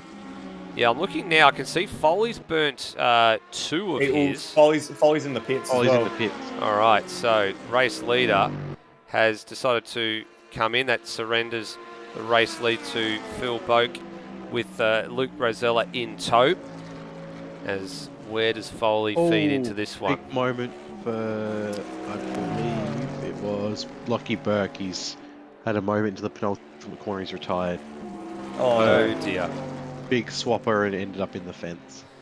So that's the end of business for Lockie Lock. So he becomes the fourth Oh, so was that Lockie? No, Lockie Burke. Sorry, the 4th retirement for this one. So we'll go and have a look at that one on the replay. It deserves to have a bit of a look and see what's happening there. As here he comes down into the last couple of corners and on the grass. Yep, on the approach to that corner there. Then he got the inside curb, and then that was him out of business. So Foley's popped out in 7th place, about 2.5 seconds behind Tim Redmond, and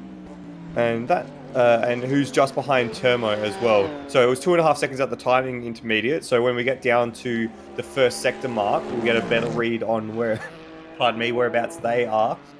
And it should be about a 6 or second gap. It's 5.5 seconds. So that's between Foley and Redmond, and then Turmo's just ahead of him. Bagsy, you were saying that the Turmo was the marker because we're not expecting him to stop again. 6 seconds or 7 seconds, do you reckon he'll be able to reel that one back in? Maybe. Turmo's been fairly consistently doing 110.6s. Got news, Turmo's guys. coming in some pits. Turmo's coming in, and Redmond's Never going mind. through. So this then throws it all out the window. So Turmo couldn't make it on fuel. There goes Turmo, and there goes Foley. So Foley up to 6th place. Now the challenge becomes hunting down Tim Redmond, but we believe he's also got to stop again as well. Oh, he'll definitely have to stop. He came in last on lap 25, so there's no way he's making it to the end. No, definitely not. And Foley now up the hill for what would be the 45th time. There'll be a podium for Foley then, barring anything untoward, unless Bolger has the magic foot. And on top of that, unless Phil Boak can do anything about Luke Rosella, that's the only other equation that we're looking at the moment. I will say that Bolger came in lap 25, Turmo came in lap 27, so Bolger's stayed out longer than Turmo, so there's at least we know he can go for a decent bit longer. He's definitely got the nice foot there. Okay. So Well, are we assuming then that Turmo's run out of fuel, or he's just taking an earlier pit stop? I think he probably shortened that middle stint. I think he probably had to do the 2-stopper all along, went as far as he could, and has shortened that middle stint. There's only 15 3/4 minutes left, so may or may not have changed tyres on this last stint as well. That's the thing that I didn't get a read on. He did not. He did not. There you go. So he's just tried to, he's lengthened that first stint and then trying to get home on a second set of tyres. So he's trying to save some time in the pits by not changing tyres. And it's put him as the first car 1 lap down, with cars ahead of him being Lockie Lock, Nathan Higginson, and we assume Tim Redmond, and we assume Steve Bolger. Phil Boak also yet to stop. So I think he's trying to put himself back into a top 5 finishing position here.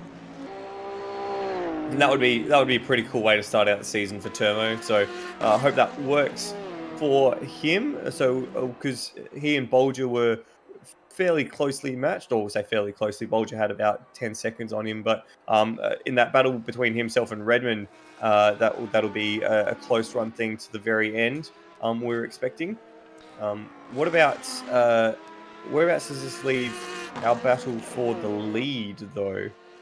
Okay, so at the moment, Rosella and Boak are still fighting it out at the bowl. Still Rosella trailing after Phil Boak, as the pass-through penalty is now going to need to be served by Glen Miles, and that'll be a track limits infringement, I would think, as well. I believe a track limit infringement's actually got upped slightly for this round as well. So that means that it's usually 3 plus your last one is your one where you do a penalty. I think it got increased by maybe 1 or 2 for this round. So that's quite surprising that a few drivers have clocked up a few extra off-track excursions, and then they've borne the wrath of the stewards.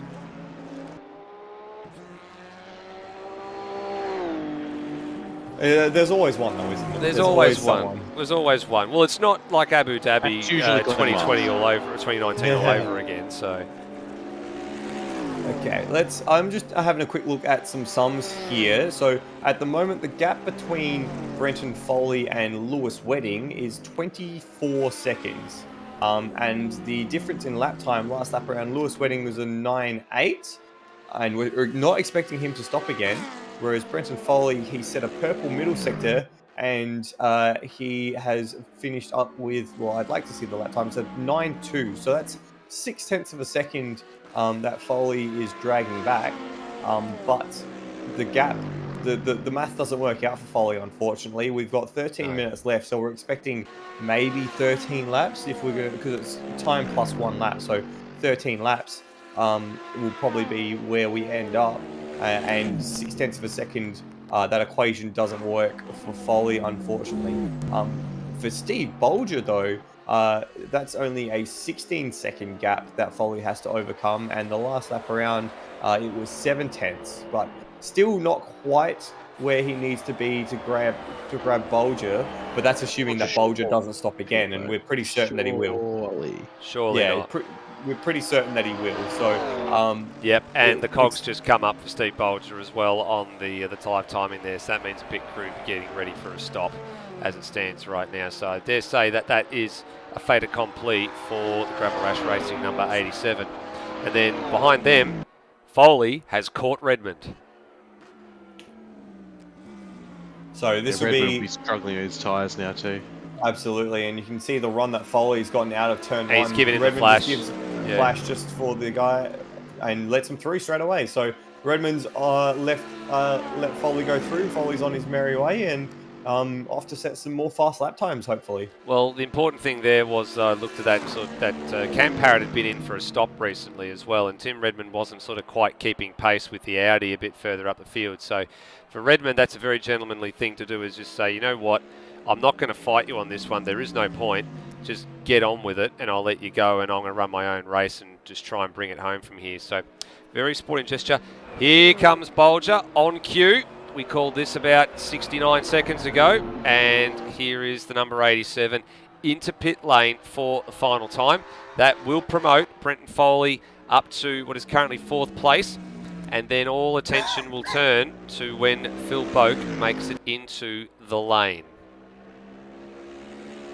Just a quick note as well, we've lost Dane Liccardo after he picked up that second drive-through penalty. He's given away the ghost for the evening, so unfortunate for Dane, but glad that he was able to get an hour's worth of racing in after the difficulties with his start.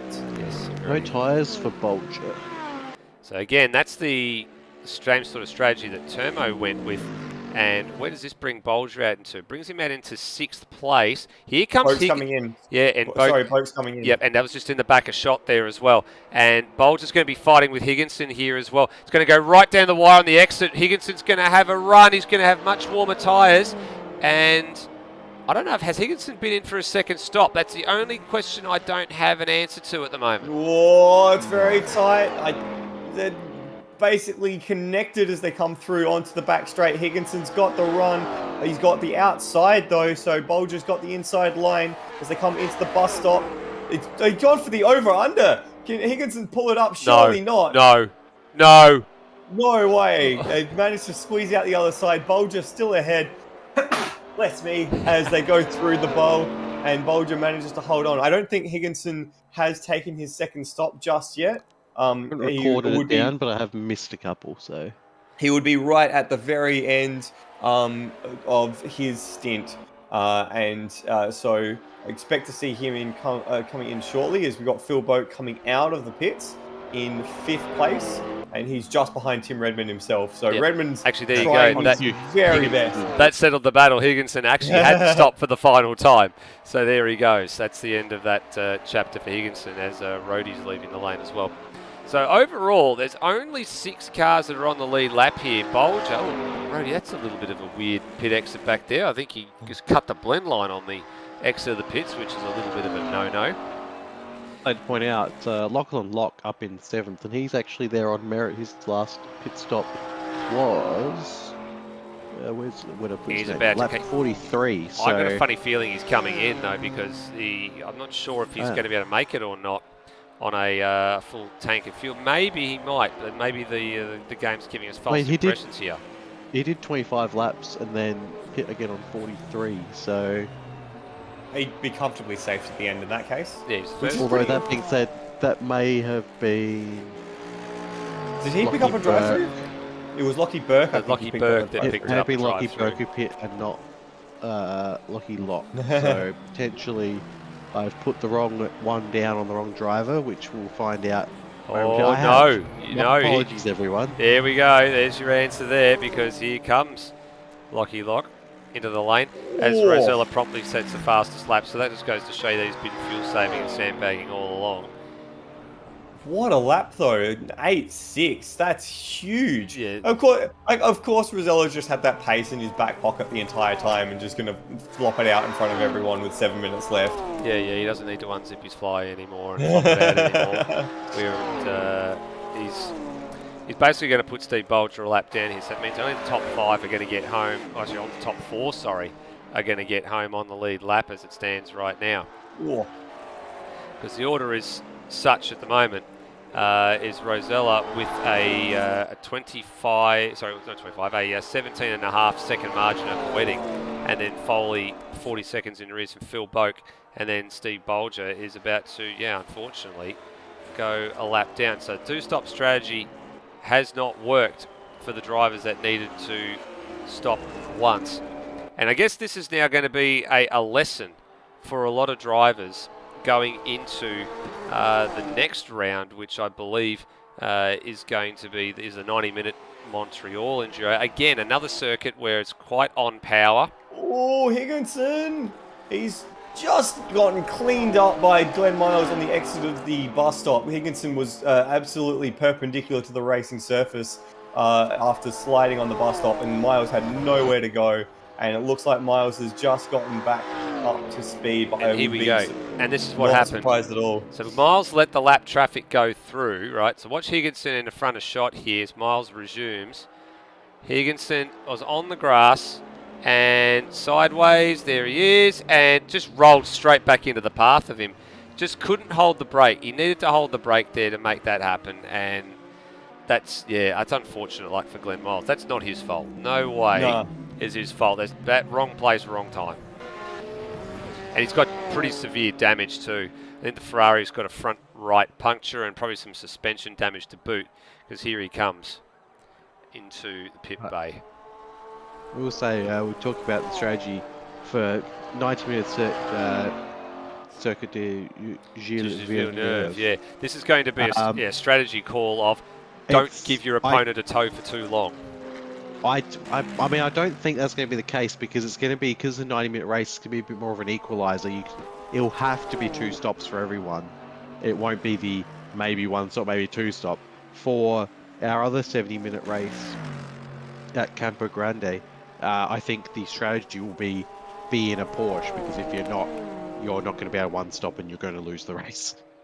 Or it might just be Luke Rosella. I mean, yes, certainly giving the Porsche a bit more straight line speed, because it is the best on fuel. I mean, Rosella's off! He's hit the wall at the exit of the bowl. He has! Again! He's gone backwards! It changes the game. And, well, does it change the game? Bolger's going to get his lap back. How much damage is on that Porsche? That's an uncharacteristic mistake. What did he do here? Did he get the inside curb? I think he got the outside curb on the exit. So we watch him through the bowl here. He was fine, and he just went a little wide and picked up the outside curb. That's what sent him off. That's a hard lick. That's a fairly hard lick on the side of that car as well. And, so close to drifting into Steve Bolger as well. Watch him chuck in a 109 this lap. Of course.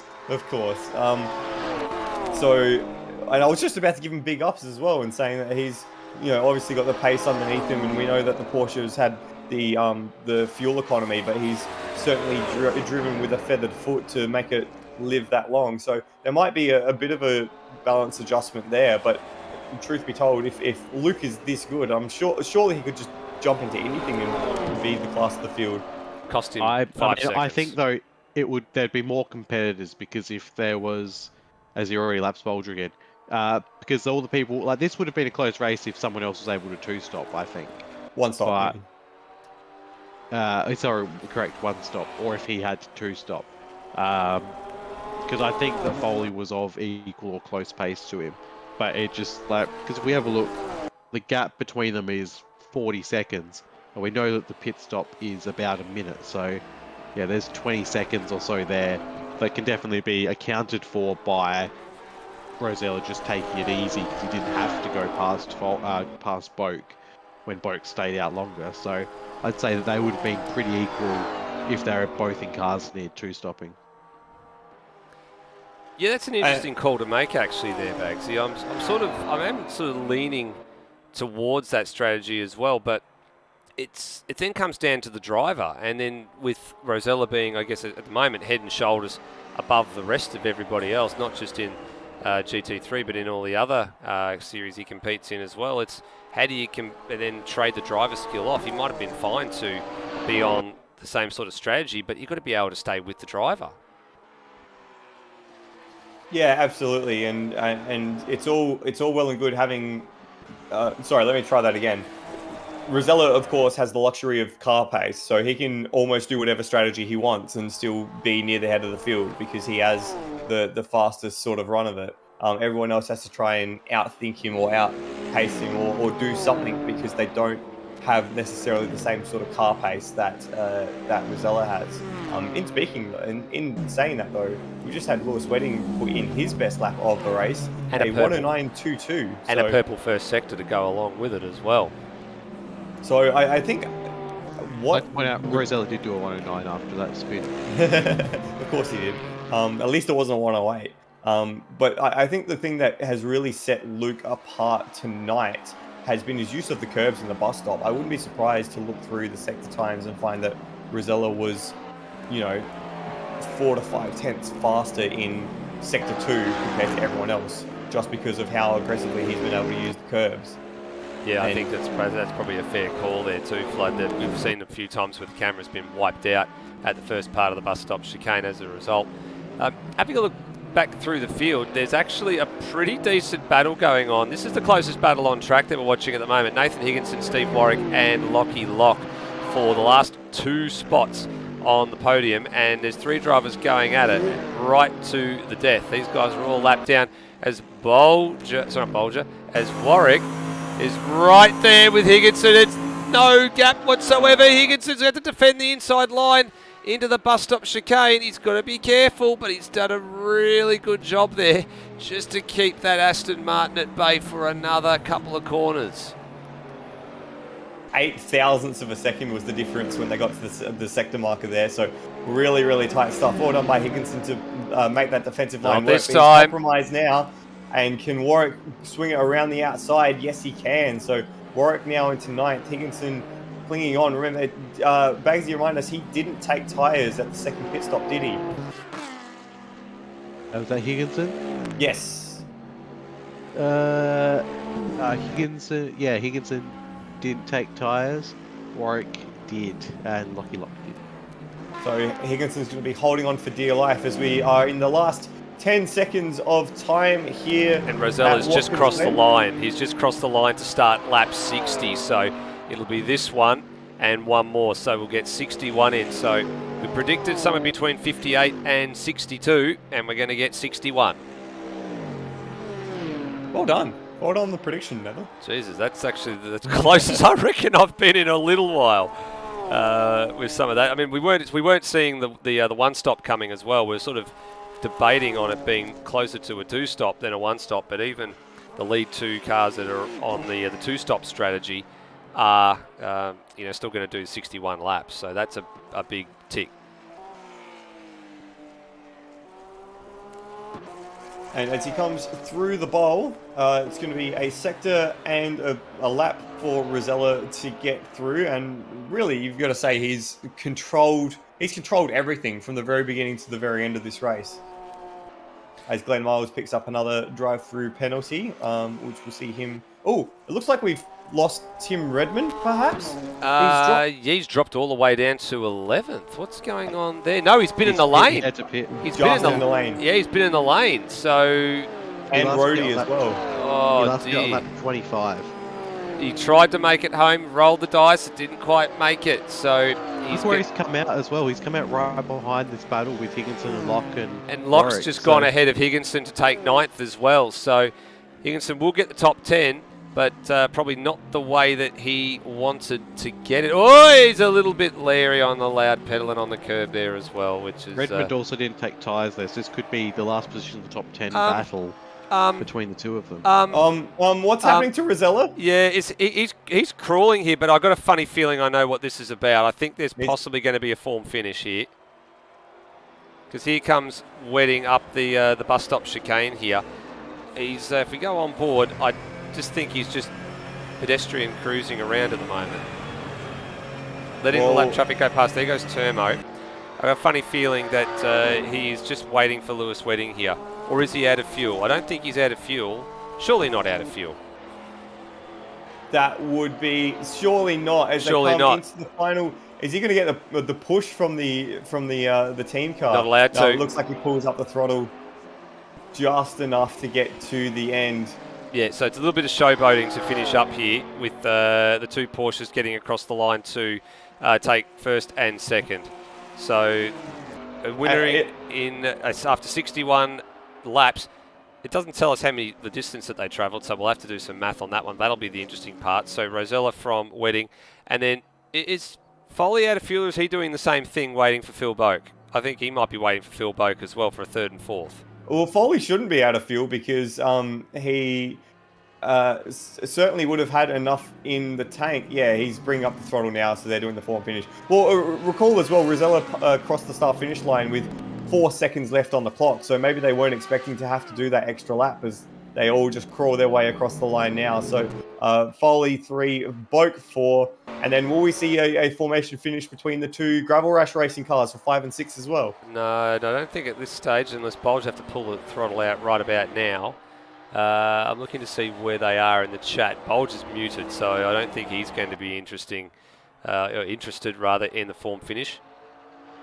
No. Yeah, both of the same camera shot, close enough. Yeah, close enough. 238 kilometres, by the way. Yeah, 238k is the distance in 70 minutes, so not a bad night's work for all the cars on the lead lap. So ironically, Bolger and Turmo both got their lap back as a result of Rosella pulling up stumps for a few corners and waiting for the form finish. So they get home 5th and 6th. The top 6 cars on the lead lap. Cam Parrott drove from 14th to 7th. Big beneficiary of a lot of late race carnage and a few penalties for people in that one. So the Audi driver gets home for P7. That's a good result for him. His best in ASR GT3. It became 8th for Steve Warwick after Tim Redmond had to go into the pits late. Lachlan Locke home in 9th there, the Acura Styx racing car there, and Nathan Higginson, the Ferrari 488 for the Higginson Media Engineering for 10th.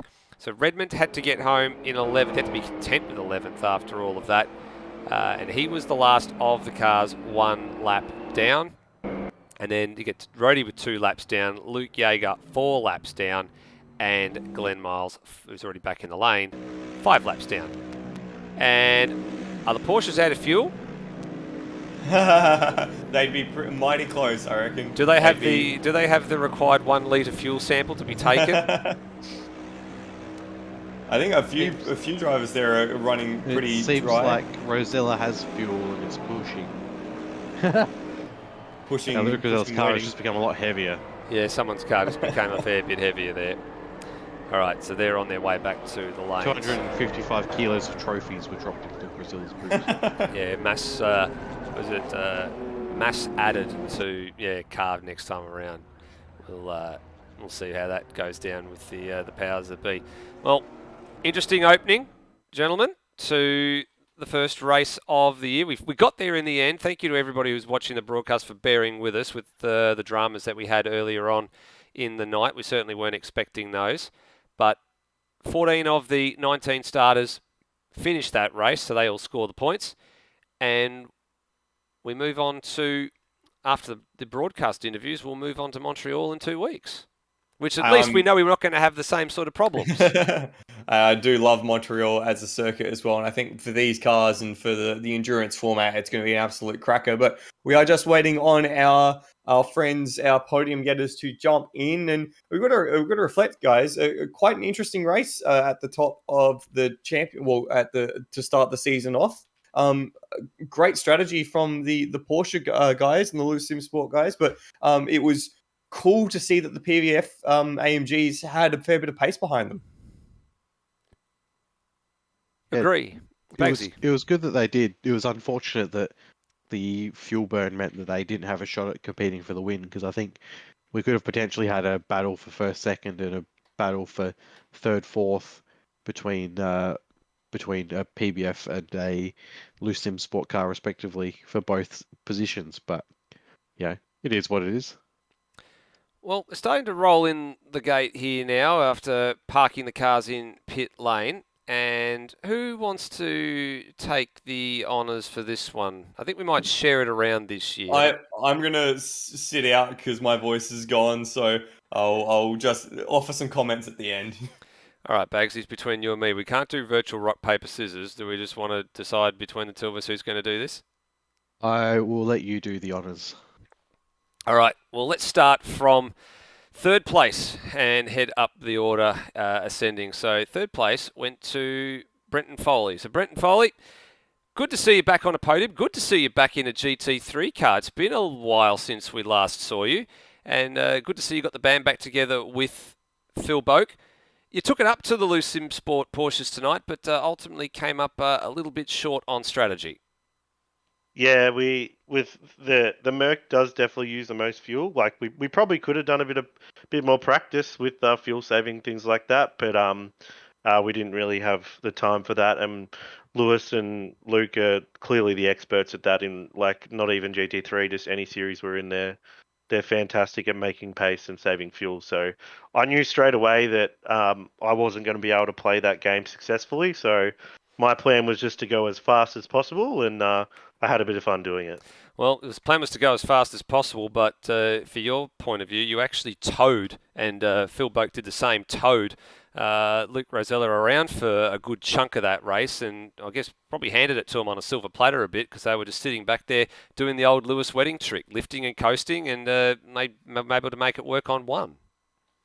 Yeah, I knew exactly what he was doing, but I was kind of stuck between a rock and a hard place because option A was let them do it, and option B was slow down and play the games and try and get behind them and things like that, which with my plan where I can't save the fuel because I hadn't practiced it, it was just going to end up damaging me even worse. So I knew pretty quickly we'd be battling for third, but overall I'm still happy with that considering, yeah, I haven't driven a GT3 car in a while and had to use a couple of puffs of the Ventolin in the pit stops, but got through it. Well, good to see that you're back out there. And I know you haven't had the best of health in the last week or so as well. And you're definitely sounding a lot better than you were last night. So let's hope that trend continues, and we'll see you in 2 weeks. Thanks very much. It was a lot of fun. Looking forward to it. Well, there you go. There's third place man Brenton Foley back on the podium. Also back on the podium. Been a little while between podiums for this man as well. Lewis Wedding. Lewis, Porsche last year in the GT3 series, which ran the whole year. Porsche again this year. You've obviously got an affinity for the Porsche, but also you've got a good wingman next door to you as well, I guess, learning a bit of a few tricks of the trade and I guess passing a little bit of fuel saving nous back and forth as well as how to get the most out of the Porsche. Well, I don't think Luke really needs any tips, to be fair. So he's fast enough as it is, and he can save fuel even without me telling him. I just hand him a setup and say, this is a fuel line we need to hit, and he's able to hit it. So, and then go fast at the same time. So, no, fantastic to be back up here. I think I was obviously done a little bit of practice for this, more practice than what I've done pretty much any series for about 12 months. But it paid off. Setup was a little bit unconventional compared to what I normally run, and it's helped us out quite a bit here. It helped us feel safe, and 1-2, fantastic. Absolutely fantastic. Now, I guess importantly, the GT3 series has been something that you've been involved in since day dot. Of course, a two-time champion, once in 2018, once in 2019 when we had the split seasons as well. So you won 2 out of the first 4 GT3 series that are there. And enough thanks doesn't really get paid out to some of the work that you do getting the mod up and ready as well. We mentioned it earlier in the night. It's been a bit of a series this year that sort of has snuck up on ASR. And I guess one of the things that we had tonight with the trying issues we probably couldn't have foreseen. But good on you, and good on for the rest of the admin team for jumping in and getting it solved. So just, I guess, from a broadcast point of view, little pat on the back to say thank you very much for everything you've done this year to actually get it up and running, and in a series that I know deep down you do really, truly love. Yeah, definitely. A series that I've an affinity for, even though sometimes may not have the the greatest of luck. Yeah, tonight obviously didn't go as smoothly as we'd hoped. Obviously, I've done test races or a test race against the AI, as well as practice restarts and safety cars to make sure there's no glitches. And I think Rossi had even done the same thing, and we found there to be no issues because obviously AI just warps straight onto the grid when you knock it over. So obviously something with the way the pit garages are, the game doesn't like, and caused us to have, I think, 3 cars or 4 cars end up being DQ'd, even if they hadn't even clicked race yet. So that was a problem that I think ASC had with the Canberra circuit as well. So not unfamiliar for AMS, but it's still one of those things that AMS things. That's a new one for the group. So I'd like to personally thank everybody just for sticking with it. A few restarts and all that stuff, and obviously a few people chucked around ideas, and people jumping into guest cars did the trick. So I think you and Rossi come up with that idea to sort of try that, and thankfully we were able to get everyone onto the grid for the race start. So thanks everyone for sticking with it. No, I agree. Thank you very much, everyone, for sticking with us. And I guess we go to Montreal next time out, which is a stock track, so we shouldn't have that problem. So we look forward to Montreal in 2 weeks. Job well done tonight, mate. Thank you, and hopefully we can keep the good times rolling. Well, certainly, man, it's going to be looking forward to keeping the good times rolling. Is the race winner tonight in Luke Rosella. Luke started off this season the same way you started off the last season, and that's by winning the opening race of the season. Also in the Porsche last year and this year, and I know that you've definitely got an affinity for this car because you've been a campaigner in the ASR Porsche series since we've been running them. Last year, I think it was actually not last year, the year before, 2020, when you first joined the group. Last year in the GT3, and again this year. Yeah, it's one of my favourite cars or manufacturers in motor racing, I think. I've always somehow done really well in Porsches, whether it be the Cup car or the GT3 car and even the GTE car in iRacing. So, yeah, it's always good to do well in this car. And, yeah, I think tonight, mega thanks to Lewis with the strategy and the setup. He put a lot of time in it. And, yeah, he just gave me the setup and I just pressed on. But, yeah, it was a pretty successful night for Loose Sim Sport. Yeah, it definitely was. It's good to see the Loose Sim Sport name is, I guess, back as well. It's been a mainstay on the grid for a number of years. It disappeared this year from the supercars grid, but it's come back in the form of a GT3 team between the two of you, which I guess you guys have formed a pretty good bond over the last couple of years as well since you came into the group. And I mean, the ASR community as a whole sort of is like just one big family, but there's always these sort of relationships that break off and people that really gel together and really work well together. And I see that in the two of you quite a lot. I guess, what do you guys put it down to? What's the things that made the two of you click and just sort of go, you know what, we can actually work really, really well together as a driving team? Yeah, I mean, like you said, me and Lewis has been good mates, for a while now, and we haven't really been in the same team before. We've worked together. We've been in different teams, but I think this is probably the first race we've been in a team. We've done a few races in a team, but this is, not the few times we've been in a team together actually proper. So, yeah, it's always good to work with Lewis. He's really experienced. He's been in the game for a long time, and I think it's just the strategy aspect. He's really good in these sort of races where fuel's the sort of main factor. And like I said before, he put a lot of time in practice this week to get the best strategy. And it's always a pleasure to work with him. And hopefully we can press on and hopefully do very well in the championship. I'm looking forward to it. Well, let's look forward to Montreal in 2 weeks. And what do you think? Actually, it's the Formula One layout of the Montreal circuit, and it's in a similar way to the circuit tonight, there's a lot of sections where you've got to be on full throttle the whole entire time, but there is a little bit of fuel saving that can probably be had. The race is going to be a bit longer. What's your initial read on 2 weeks from now? Circuit Jules Villeneuve is actually one of my favourite tracks ever. So, yeah, I'm looking to do well there. A lot of curb usage, which isn't the strongest point of the Porsche, I've found. So it'll be interesting. I think the front engine cars will do very well there because I think last year they were very good over curbs. But yeah, we'll see what we can do. Fuel will obviously be a big factor, being a longer race. So we'll see. Another. Well, we certainly will see. Job well done on a race win tonight. Thanks, mate. All right, gentlemen, it's back over to yourselves, Bagsy and Flood. Let's wrap this one up for the night. What do you think? What have you read into tonight, and what do you read into in 2 weeks from now?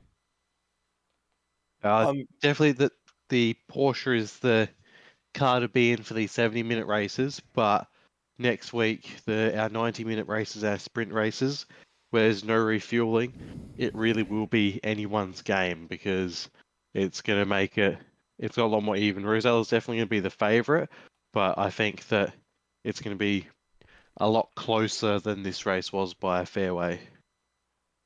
It was interesting to me, Bagsy, that Rosella said that bounding over the curbs was one of the weak points of the Porsches, when in comparison he seemed to be the one that was most comfortable over the curbs, especially in the bus stop. So we'll see whether or not that plays out in his favour or towards the front engine cars like he suggested it should at the next round of the series. But yeah, certainly the 70-minute format really played into his path tonight. And we might see a different result come Montreal with the 90-minute format in 2 weeks' time. It definitely will be a very interesting round. I actually can't remember the last time we did GT3s at Montreal, if we've actually done it at all. If we did do it, it would have been a long, long, long time ago. So I'm looking forward to it. I think, as Luke Rosella mentioned, it's a track that, I mean, in Formula One circles is a bit of a hard circuit on brakes as well. Plenty of heavy braking zones, going to the hairpin, going into all the chicanes, into the first couple of corners as well. Plenty of slipstreaming opportunities as well, as 2 or 3 long sections where you can get that done as well. So I think it's going to be a very, very interesting race to watch and to commentate on, and to pick the winning strategy, because we've seen tonight 70 minutes. If you can make a 70-minute race on a single stop, you can make a 90-minute race comfortably on 2. It's just going to be a matter of how you decide to split it. Well, yeah, definitely. Well, let's leave it at that. It's been a bit of a long night. Thank you again, everybody, for sticking with us. We'll actually, on this channel in a couple of days, it will be the second round of the ASR Supercars Championship from Symmons Plains Raceway. That's on Friday night. And then we'll look forward to seeing you in 2 weeks' time from now on April 19th for Montreal. Take care, everybody, and please drive safely. See you then. Bye for now.